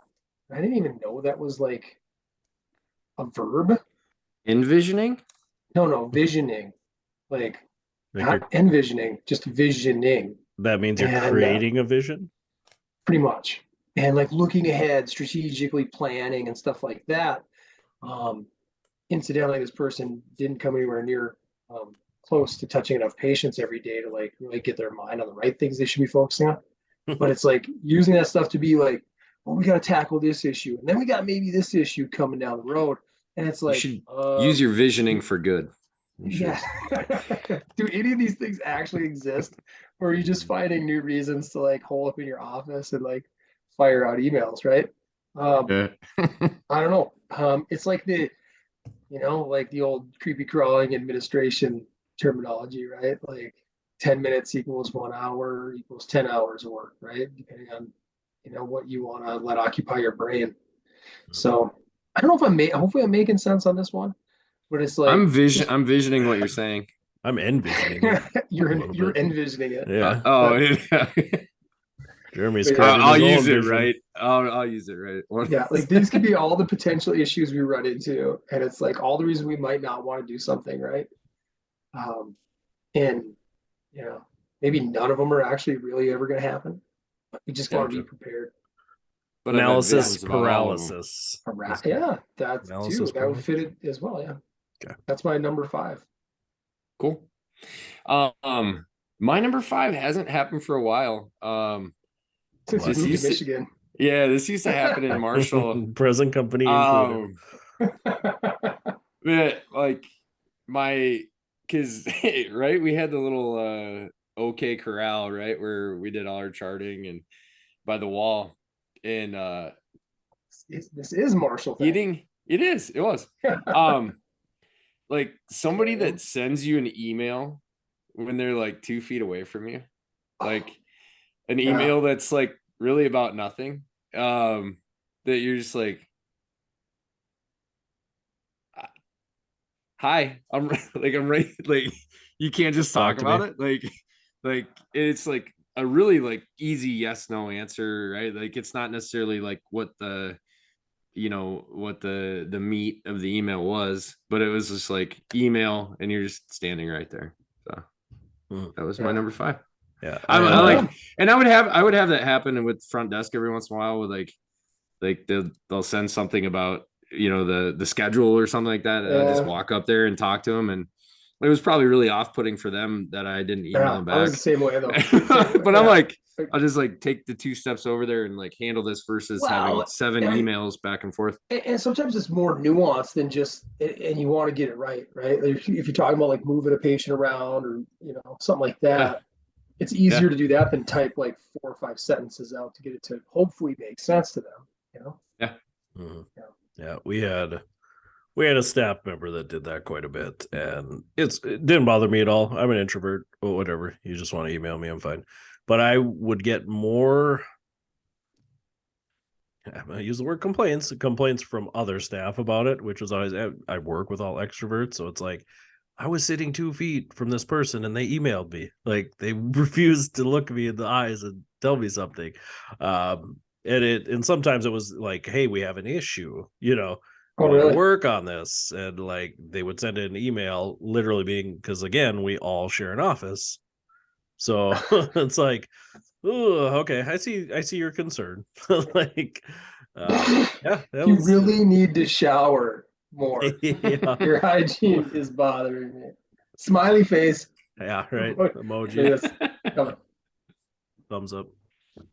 Damn, that's a great pet peeve, Jeremy, because it's not one of mine, but it's definitely my staff has reported that multiple times. So it's a common. Jeremy, you're right too. We had a front office person who did not like to verbally communicate at all, and everything was via email, and it all came off very short. So that also doesn't help, right?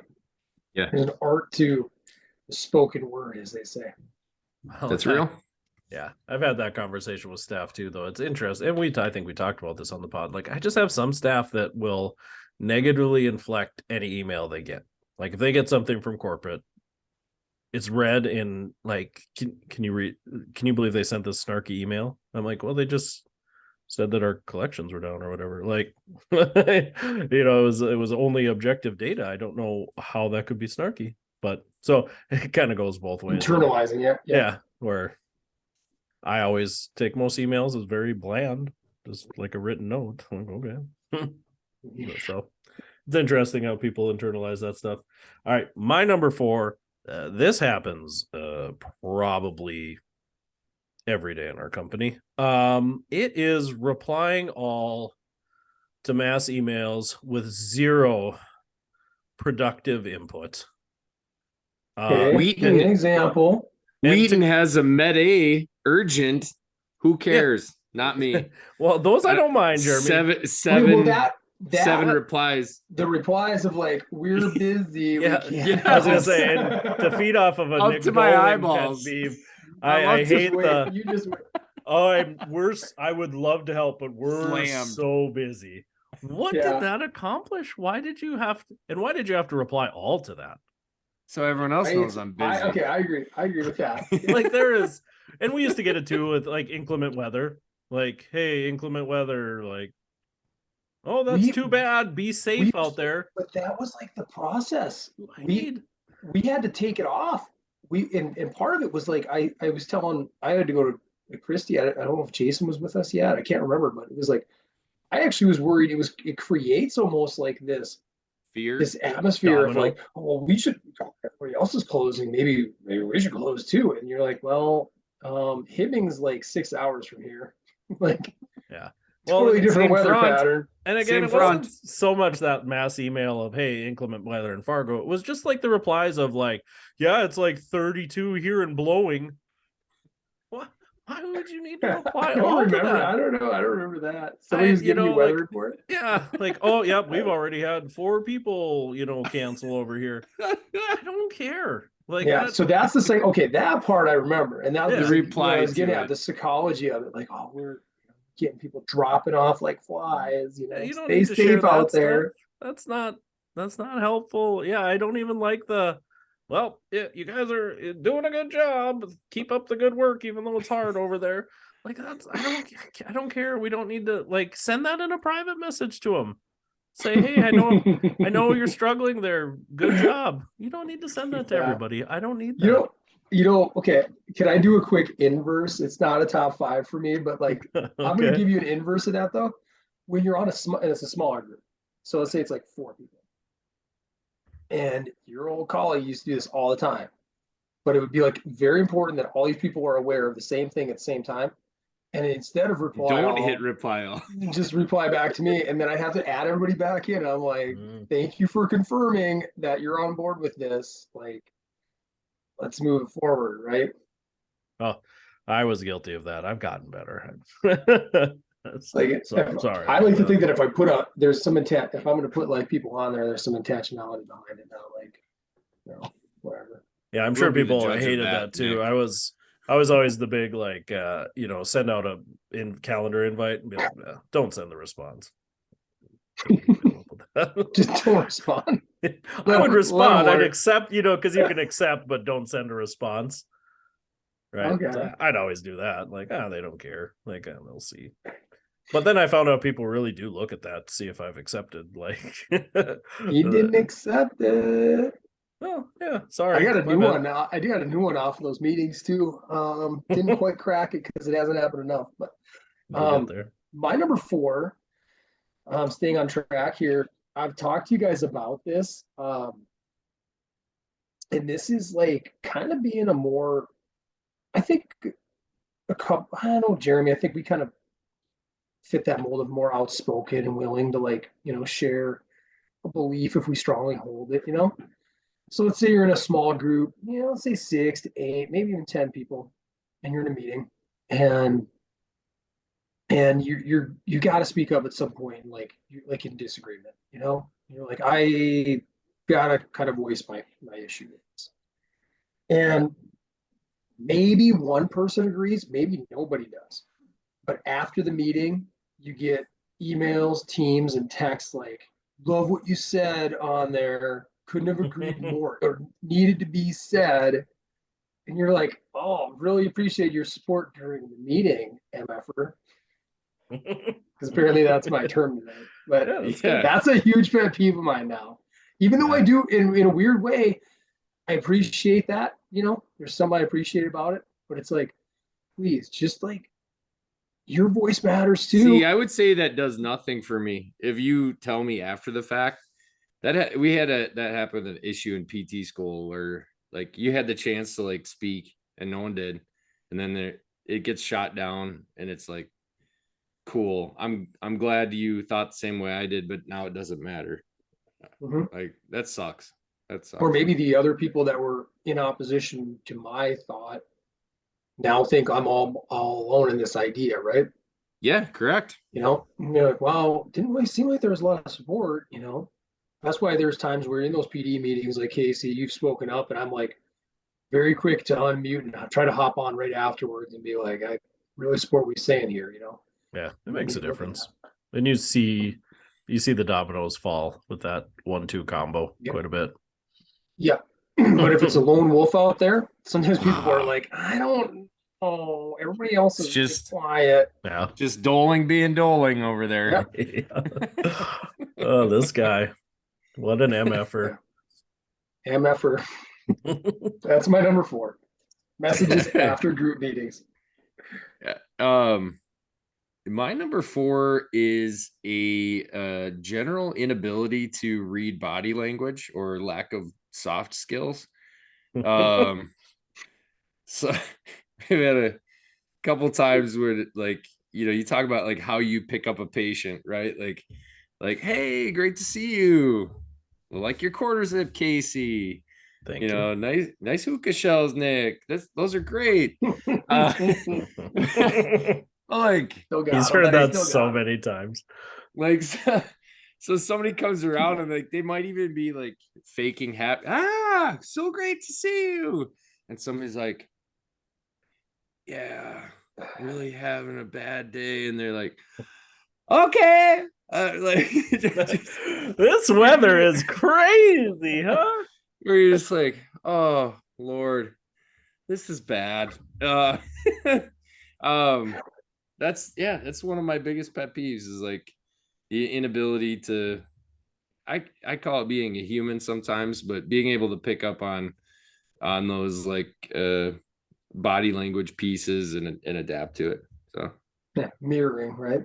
yeah. Like you can't mirror somebody else, you know. Like you couldn't tell like they're having maybe one of the worst days ever right now, and we decided to bring in freaking Care Bear like positivity with it. Loves a lot. So Loves a lot. loves a That's lot. There you go. That's what I one of was my looking favorite. for. Yeah. Yeah. Yeah, Maybe that's my what number they 4. needed. Yeah. They came on to the Care Bear stare to your patient. All right, my number 3 is let me see. I don't know how I want to. Probably don't have a title for it, but like lack of any support to statements that you make, that like looking for things to change without any support. I talk about it a lot of times. Boy, a lot of patients are sure complaining about this. Well, who, when, what was their concern? And then it's like, well, it's just a lot of them. I can't think of any offhand. You've had enough that there's a lot and you can't think of one. Like, also conversely, when I get it from the other way, like, hey, I've noticed this issue with staff, maybe coming down from corporate. Can you give me like a patient example so I can go over it with the staff? And like, I can't, Yeah. like, it doesn't do me a whole lot of good to be like, hey, billing said that they're seeing this error quite a bit. On who? I don't know. Like, it's easy enough to pick out a case number and give that to me. So it just seems like a very simple thing to do, and it surprisingly, I would say, happens less often than not, where they Yeah. just have zero and nothing to back up a claim. Like It's very they're interesting. extrapolating it, right? Yeah, Yeah. like maybe it was one person. They see a ton of people, but even then, like, give me Yeah. one person. Like, if this is an issue, I would think we would see it. Or even taking one issue, like we talked, like taking one and just like blowing it up. Like we got to change, we got to create a new policy for this because this happened and this This person one was time, upset. yeah. So It's that's my like, number 3. okay, Because I yeah, don't know what I hear anybody you, man. expects me Very to good. do with that lack of information. Like, as a manager, I just stare. Yeah. Like, I don't. Okay, we need Yeah. more. Like, I don't know. Yeah. It's definitely a Yeah. managing I pet was in peeve a, there. no, I hear you, man. Definitely. Yeah. Totally a management one. And I was in a meeting like 8 months ago where it all came, it was like, we got a lot of dialogue on restructuring, like who oversaw the front office, and like one of the driving forces was apparently one TSR that was told like, well, we gotta really defer to the therapist in this case because they do generate the revenue for the company. And the TSR took it like they just don't matter, right? And that was so you're responding to a really unfair, an unfair statement with an overly emotional responsive statement. And it's like, no, now we better change what we're Restructure doing the because this one company. person, they It's need time to getting a new restructure. and it was a clinic manager that told him that. So we can't have the clinic managers overseeing him anymore. It's like, what? Like, let's pump a brake or two. I hear what you mean, Casey. Yeah. So Especially if it gets out of control. My number 3. I ran this by Michelle earlier today, and I got to find a way to articulate this very well. The example I was using with her. Oh, because it's about us. I really tiptoe now. It's where, and I think I shared this with you guys before. It's via emails or messages. When people leave out, they start sentences, especially it's not when it doesn't matter, when it's nothing serious, it's not a big deal. But when there's an actual issue, when there's something that came up and needs to be fixed, and it's like they'll start a response by saying, like, yeah, definitely we'll need to be better about that. So they're leaving out the noun of ownership. So, like, again, who needs to definitely get better at doing this? Like me, us, or you, right? Like it's happened so much, and I pick up on it so frequently where it's maybe the very definition of a pet peeve, right? It starts out fairly, Then you can't unhear organic it or can't unsee it. And now anytime I see that, and I just got one kind of a really could have been a serious like relationship issue with a contract. Somebody who, definitely overspoke, said the wrong thing in an email. And, kind of said, we got to be very careful here. And it's like, yeah, we'll definitely do better about, following through and keeping my lips shut or something like that. It's like, no, who is you? Because you made this error. Like, just name it, right? Name it and move on. But you got to take some ownership of it. And I've seen it like time and time again over the years. There's a number of times I see that. Apparently, you guys aren't with me. You're like, whatever. I will definitely be better at that. Yeah. I too will be better. We will be. Okay. Well, okay, Jeremy. It's like, and this is such like you're so good. You're so good about not doing that. You're like even today, like one of your things is, yeah, I'll get that to you later today. And that's not even a big deal. It's not even a big issue. But you're like, yeah, I will get this to you. Yeah. It's as simple as saying that, right? But I don't know. I think it's systemic. I think it's indicative of an underlying issue, right? Like when you just frame lack your of accountability responses that way. Yes, that's what I'm saying. Like in the individuals that I get it from, and it comes with defensive tone. It's like, yeah, I started like early on, I just thought it was bad grammar. And I'm like, oh, okay, it's kind of confusing to read your responses. But over the years, different people, I started seeing this pattern. And now it's like I can't unsee it anymore. Yeah.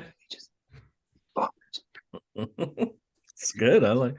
Seems like a true pet peeve. Jeremy, what's your number 3?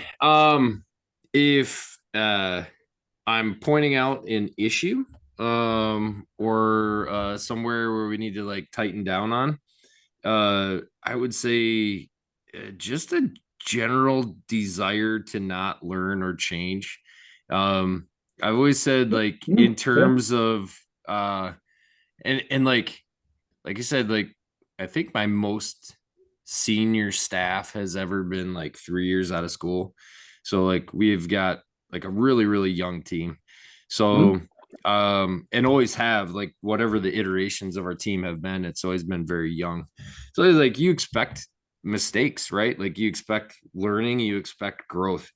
And I'm like, I can deal with that, right? Like I'd rather have errors of commission than omission. But when you're pointing something out and it's just like this, like, no, I've got it, or just things that, continue on and they're just like, no, I'm good. And then you have to go down that road of like, yeah, we need to be better at this. So yeah. Lack of teachability. Yeah. Yeah. That's a good one. It's fantastic. Yeah. Can't complain about it. My number 3. Yeah, I'd be on more. I agree with you. Yeah, that sucks. Yeah. My number 2, just because I always struggle with the like managing and productivity and balancing that act of like how many patients should I see, how much time should I devote towards other things, and this one plummets that in a very frustrating way. And it's the meeting that's not a meeting. Like, hey, can we meet for like 30 minutes to discuss something? Okay.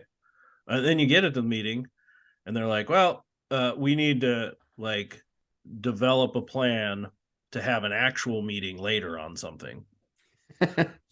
It's like, couldn't that maybe have been like, hey, let's have a meeting in 2 weeks on this topic. Can you gather this information and prep for the meeting? I don't necessarily need to sit for 30 to 60 minutes on a meeting that nothing gets accomplished on. And I feel like at the end, they're like, yeah, we'll type up what we talked about today and then we'll work on it. Well, why didn't you just type up what we were going to work on and we could meet then and discuss it? I feel like it's something I do. No, it's not. No, you don't do it. Okay. It's something I have experienced like, more on some of the other corporate events I'm on, things like that. It's like, man, even with staff, sometimes it's like, can we meet on this? Okay, what's going on? It's like, and then there's nothing. It's like, all right, let's gather information and meet again. Like maybe People just we like just cut you. the They middle want a person little out. piece of Casey, get a little Well, I time with know you. it's it to extrapolate on that. I know this is probably a pet peeve of Nick Doling because that same meeting doesn't have a damn agenda. Careful. That meeting doesn't have an agenda. Like if you've asked me Oh. to be in a meeting, at least organize it a little bit when you want to talk to me, like like things to cover and what we're meeting on. If I have to sit there and shoot the breeze for 10 minutes to start this meeting to like dip toes into it, it's just not a meeting we need to have. I don't know. Yeah, I had one slapped together last week. Just very short notice, super important. We had to get another meeting just to be ready for a meeting. Which there could be a place for that if you're talking about like a potential acquisition or merger, and you want let's get our ducks in a row and make sure we're not sounding like a bunch of idiots. Yeah, yeah.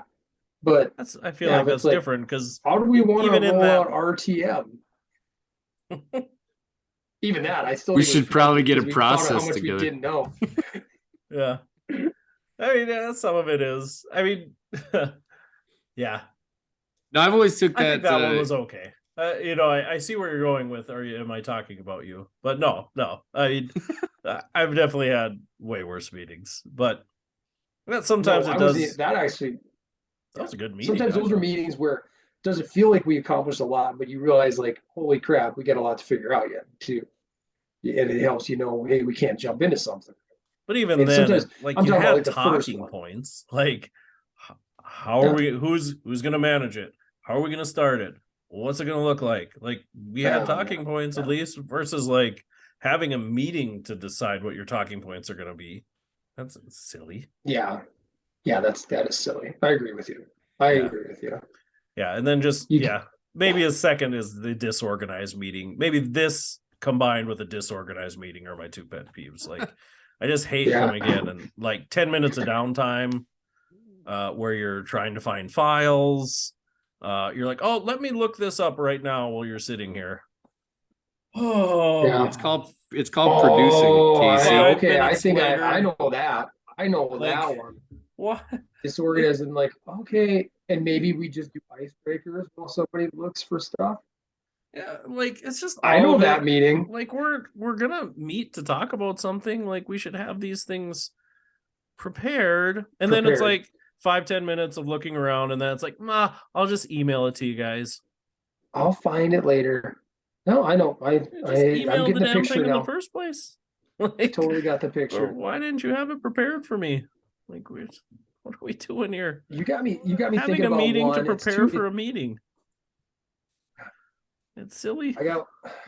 It's to prepare for a meeting with ourselves. Like you said, Nick, I can see preparing you and me to meet with a contract person. Yeah. Okay, I get that. But you and me to meet, prepare to meet with you and me, that would seem silly. Like if you're like, hey, we got a AAA next week. Why don't we meet today? But where does the visioning take to talk place? About the so is it does the visioning take place in the pre-meeting? The visioning's does that in the pre-meeting? The visioning's out of the meeting. Outside of the meeting. It's one person in their office, locked up in their office. Okay. Just spinning. I just want to know where that happens. Loading. But Casey had I just want to say you have at least two pet peeves there though. Yeah. As I started talking about them, I got angry about other things. It was a whole thing. Let's just put it meetings. Yeah. I don't hate meetings. Meetings. I don't hate meetings. There's a lot of people that I do feel like just generally hate every meeting they have to sit through. I'm not that guy. I enjoy I can be in the middle. But there's got to be some purpose. There's got to be some value behind it. And I agree. Like we're all busy enough. That's foreshadowing. To not have to just squeeze stuff up to our eyeballs and tasks. Too much on my plate. That's I got disorganized. You got me a meeting. You got me one meeting topic that I want to just piggyback off yours that I don't run into nearly enough anymore. It used to happen all the time when I used to work really, really closely with one of our big partners or big contracts. And that was where you have a meeting set up. Maybe you have standing meetings like an hour meeting, right? There's like 6 or 7 people, and 30 minutes before the meeting, they'd be like, "Oh, I'm sorry, we're gonna Yeah. have to cancel and reschedule." And you're like, "Do you realize like?" And it would happen basically weekly for different meetings that I was on. And he was like, "You are wasting so much time right now." And then seeing the number of people that are on there, And go, money. "You all get an hour back," and you're like, "Yeah, but like half of us are all like treating patients, either physicians or therapists, and You you've don't taken get that away that hour back. opportunity to like fill that, Hmm. right?" So, anyways, that was too short notice. That's just Neither here nor there. little pet peeve. Not my number two. My number two is, as I alluded to, the word busy. It's just, I think it's overly used. I heard it so many times in the last couple of years. I want to just gouge somebody's, I want to rip their tongue out when I hear it. And when people are like, "I'm just so busy," right? It's like, well, you think there's like a lot of people who aren't busy, you know? Being and it goes back to like choose your hard, right? Like Yeah. being busy is hard, but being super slow is hard. Like, which one would you rather have? Choose your hard, Busy. right? 99 out of 100 times. It's busy. I think any leader that I want to work with would take that 99 out of 100. Yeah. You And know, that Take it one 100 time out is, of 100. I don't know. I never give a 100%er. I mean, there's maybe You've told time. us how stingy you are with your ratings. Maybe I'm yeah, you sitting never. like No, you're maybe not a I 10. have You're an 8.5. 15 unnecessary meetings in a day. Okay, I'd probably rather not be busy today. But Mhm. I think it's but what it, and it's so much of it's like what you choose to like. What is making you busy? What is mm, it that you have on your plate? Not that it's overflowing, right? Visioning. Too much vision on your plate. I'll take those Yeah. visions off. You know, yeah, and some of it's it's just dumb. prioritizing.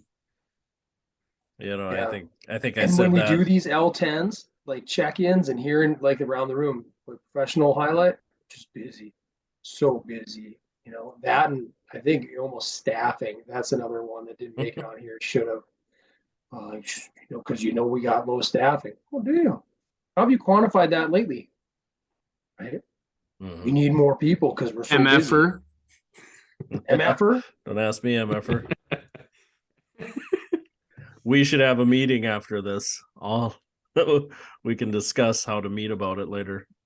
Go That's for it. good. I won't. I'm an RSVP tentative. Oh yeah. Uh, Do not do respond. not send the response. Yeah. I'm in. Do not send response. I won't. I'll just leave it blank, and he'll be like, "I don't know. I don't know. Is it on his calendar? And I'm gonna do it Why? enough so that Why it would you becomes a new pet peeve for you. forsake Damn me? it! I've gotten better. I've stopped doing that now. I send the response every time. Good That's stuff. good. Good It's stuff. growth. Jeremy, what's your number two? My number two, it's probably evolved, slightly being in the role we're in now, but like I would say like the Peace Corps gene, or I would say like just a basic general misunderstanding of any type of business principles. Like when it comes to, not understanding productivity or efficiency, or wild, like you said, like wild salary responses, like requests. I Yeah, want $100,000 alter G. Yeah, maybe just like that whole encapsulating conversation of just not understanding really the business of what we do. right. Um, Yeah, so yeah, I feel like I get you. if people did understand that, I feel like it'd make our jobs so much less busy. But listen, you know No, what I'm upset about right now? That what? I'm mad at myself. I put together a whole top five of us bitching, Why? over stuff like this because Oh, at the don't end of worry, the mate. day, It's on it's what we me. signed up for, right? It Oh is. yeah. Well, It's it what we doesn't mean signed you up can't for. have pet peeves, Mhm. does Doesn't it? have Yeah, to that's true. be I'd rainbows be and pissed off. cattails. Yeah, No. Right? yeah, yeah. And I think for the MFer, most it's part, not ours all have been rainbows. like more all alpha male driven. Like, damn it, I wish people stop wasting my time. Yeah. It'd be the year. I didn't say all maybe our meetings. maybe next week's our top 5 leadership blessings. Oh, I think I already got a Ooh, top 5 in the Hashtag blessed. barrel for that. we already do. We already Yeah, I do. know. We're gonna have to bump. You want to really bump DMX off the Oh, top no 5 way. next week? No way. DMX didn't make it into mine. All Oh, right. Yeah, that's right. my number 2. No, right. number All right. one. My we're on to the big dogs. my number one.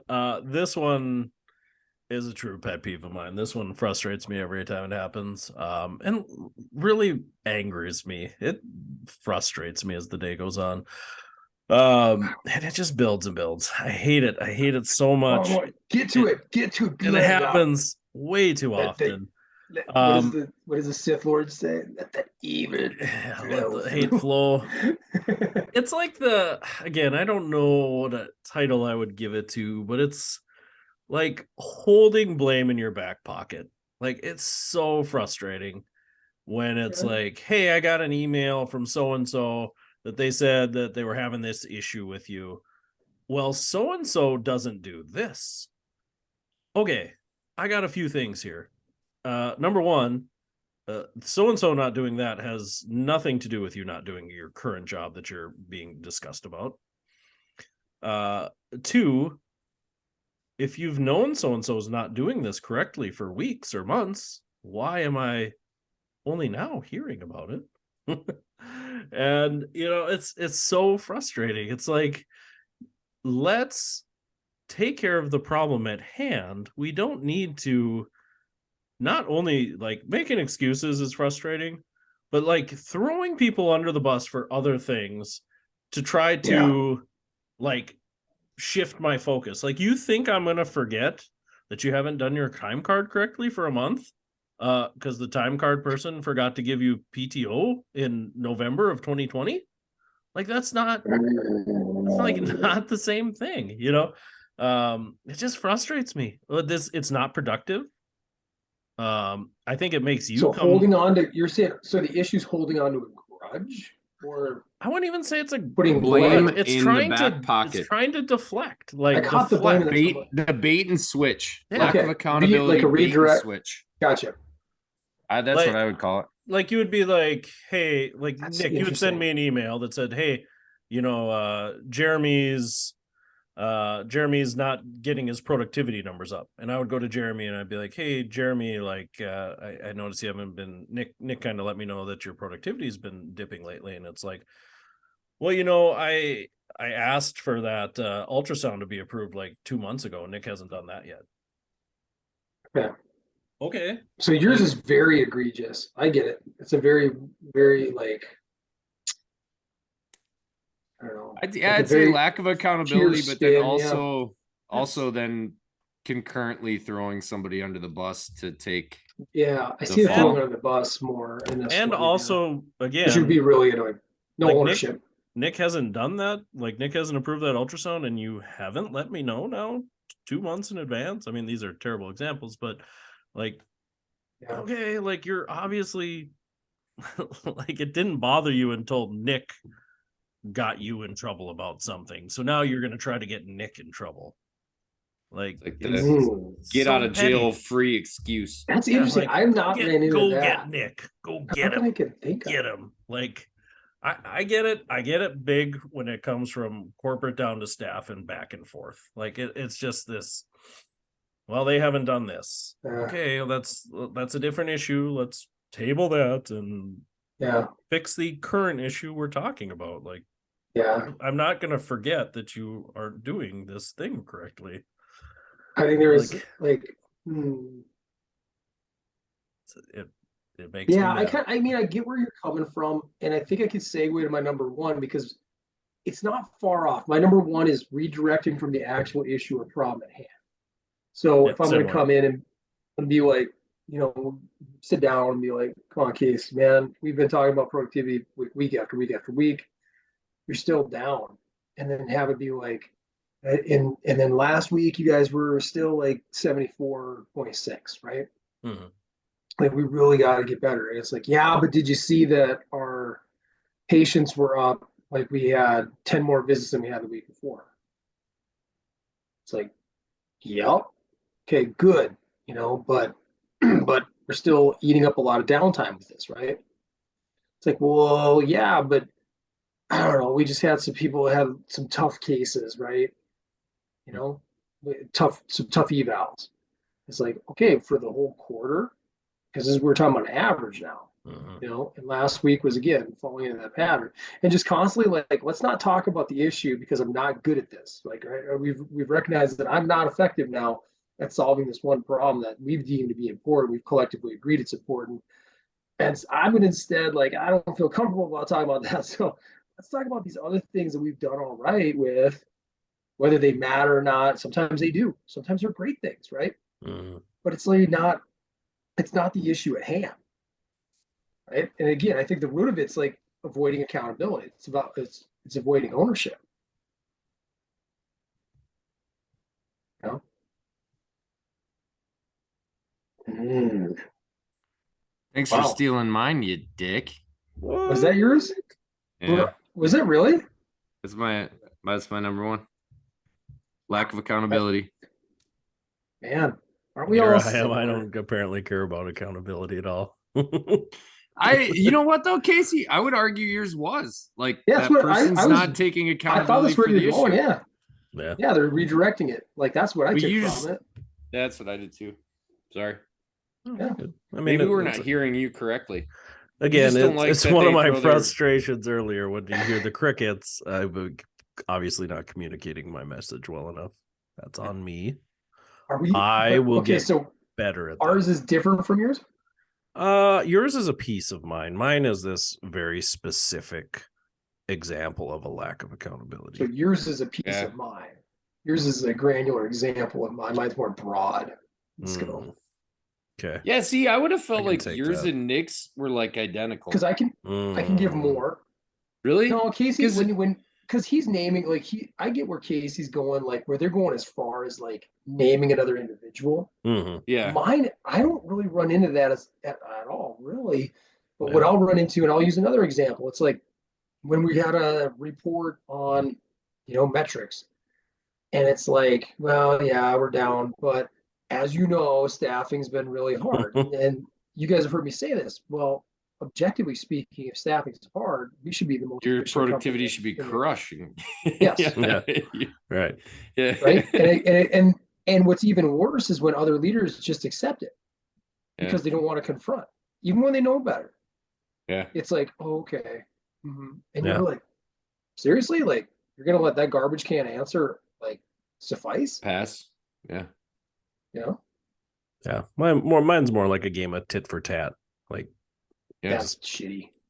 yeah. Yeah. It's very frustrating. And the Yeah. lack of accountability thing, sadly, is common.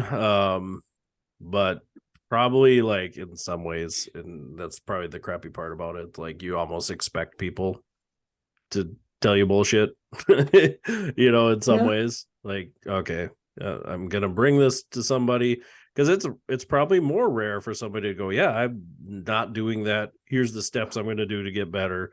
I'm gonna have it done in a couple weeks. Like that's pretty rare to come with the staff the first time with a problem and get that answer. It'd be great if you did, but I would say the accountability thing or lack thereof or redirecting, however you want to say it, is more common. Yeah. I mean, it's Can I you get almost Jeremy? expect Jeremy, that. can you explore yours? Yeah. Sorry. Lack of accountability. Yeah. Yeah. Give some of your Um, examples. I would just say like, well, we're doing our wig planning over again. And yeah, Is I was just Janet like, aware of this? She's gonna be pissed if you haven't turned that board in. yeah, I turned it in. It was it was garbage. I turned it it was in. it was garbage, and it was late by me too. We'll do better, Janet. We'll do Yeah, better up God. here. Oh, Sure, she's a I big need to time be listener to the better. pod. She is. Shout out. If you want to be a guest, we can have you on. Yeah, oh, the Um, stories. Oh my. But ptshoptalk@gmail.com. let's go. No, I'm like, we go through this planning process and Yeah. a couple years back we had it was going to be like, well, if we all set these like personal goals for us, like then like we'll be, like in a better place, and then like our care will be better because like we're in a better mental space and we can help be accountable for each other. This is getting super specific, but it's um like we had people that were like, I'm gonna go for a 10-minute walk every day, or I'm gonna drink 20 ounces of water. What? I heard that today, shared by an RM, that's common in theirs. It's super good. It's going to be No, but how about awesome. this? 20 ounces. I'm gonna drink 20 ounces of water. You have your doctorate. That's your goal, but it's even better than this. That's your goal for self-care. 20 ounces of water daily. And then we didn't hit it. Ooh, we didn't get to it this week. So I jumped on after I had step out, talked to Casey today. Casey and I met. I hop back on and I catch the very end. And it's like super positive.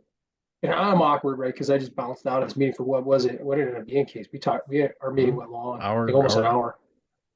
And I hop back in and I catch the tail end of this. And this is an RM just joyfully speaking about, heaping praise on these ideas of taking care of oneself is just going to make them, because we know, and the statement that they finished with is we know that the better they are taking care of themselves, the better of an employee they're going to be at hitting their goals. And I looked around and like 75% were like nodding along. I give up big shout out to Dan, and Z is just like me. He's like, okay. And then I like reading the room. I'm like, well, I ain't gonna spout out right now, but I couldn't disagree with this crap anymore, right? But it's like, again, it'd be like one thing if it was like, it's like we're hitting it, right? Yeah, and they're habitually doing way under. Their region's like habitually way under. It's all like staffing. It's like, But, again, it's allowed to happen. And it's like I'm not necessarily poo-pooing the self-care thing, but it's like how low the bar was. And then and I said it point blank to our staff this year. I was like, listen, like these have been our goals in the past. Like I'm not taking a half hour a week to hear why we didn't do these really, really simple goals that should just be like general like health habits that we can have. Like we shouldn't need a meeting to say I should drink more water. Or do you find another outlet? You didn't drink. Somebody passionate about it? Go put like a whiteboard up and like make correct. that your little come into work early and be like, who drank their water? Put an X. So my Gallup scores are probably going to be down this year because of it. But I'm just like, I said, guys, I'm going to say this point blank. I just think we're a little bit better than that. I think we're a lot of bit better than that. Like we should be able to hold ourselves to a higher standard. And then it's my fault. And I'm mad at me. Yeah. But you let that shit happen. As you should be. As you should. You did. Soft ass leader. Yeah. And I'm gonna come in hot. We have stand up tomorrow. I'm gonna be dropping MFers and your green piece is too strong, Jeremy. Are you listening? You need that just one. I'm serious. Throwing water balloons in their face. There's your 20 ounces. Get to work. Boom. Jeez. Just cue up Glengarry, Glen Ross. Mm-hmm. I know. Always be closing. Like everybody references the always be closing part, but when he flips the board over and it's like Aetna or whatever, and he goes through that's money too. Like, are you interested? I think you are. I think you are. Oh, that's good stuff. No, thank you to listeners for letting us vent. Hopefully you had some chuckles about this stuff because we're really not dicks. I mean, in real life, we're just, we're weak like everybody else and human, and stuff your fuses become shorter with certain things. I don't know. So they get longer with others. They do. Also true. They do. Also true. Yeah. Cup gets bigger. Cup gets bigger. We promise next week will be much more lighthearted. It's good though. I like vitriol. Is that how you pronounce it? Vitrol. I think so. Vitriol. Yeah. Vitriol. Vitriol. Vitriol. Vitriol I don't know. Vitriol, I think. sounds better. You need like a British accent. Vitriol. I'll work on it. Sweet. I will work on it. Potato. Mm-hmm. He Good will work accountability. on it. Yeah. He better. I'll say vitriol next time you guys see me. I'll get it. Yeah. I'll get it. And that concludes episode Definitely need to be 53. better about that. Yeah. PT Shop Talk. Thanks for listening, everybody. Check us out on Facebook, PT Shop Talk, Twitter, PT Shop Talk 1. Hit us up on Gmail at ptshoptalk@gmail.com. Check us out on YouTube. Surprise, surprise, PT Shop Talk. Until next time, I'm Casey Hansen. With me as always, Nick Doling, Jeremy Van Kloppenberg. Thank you, everybody.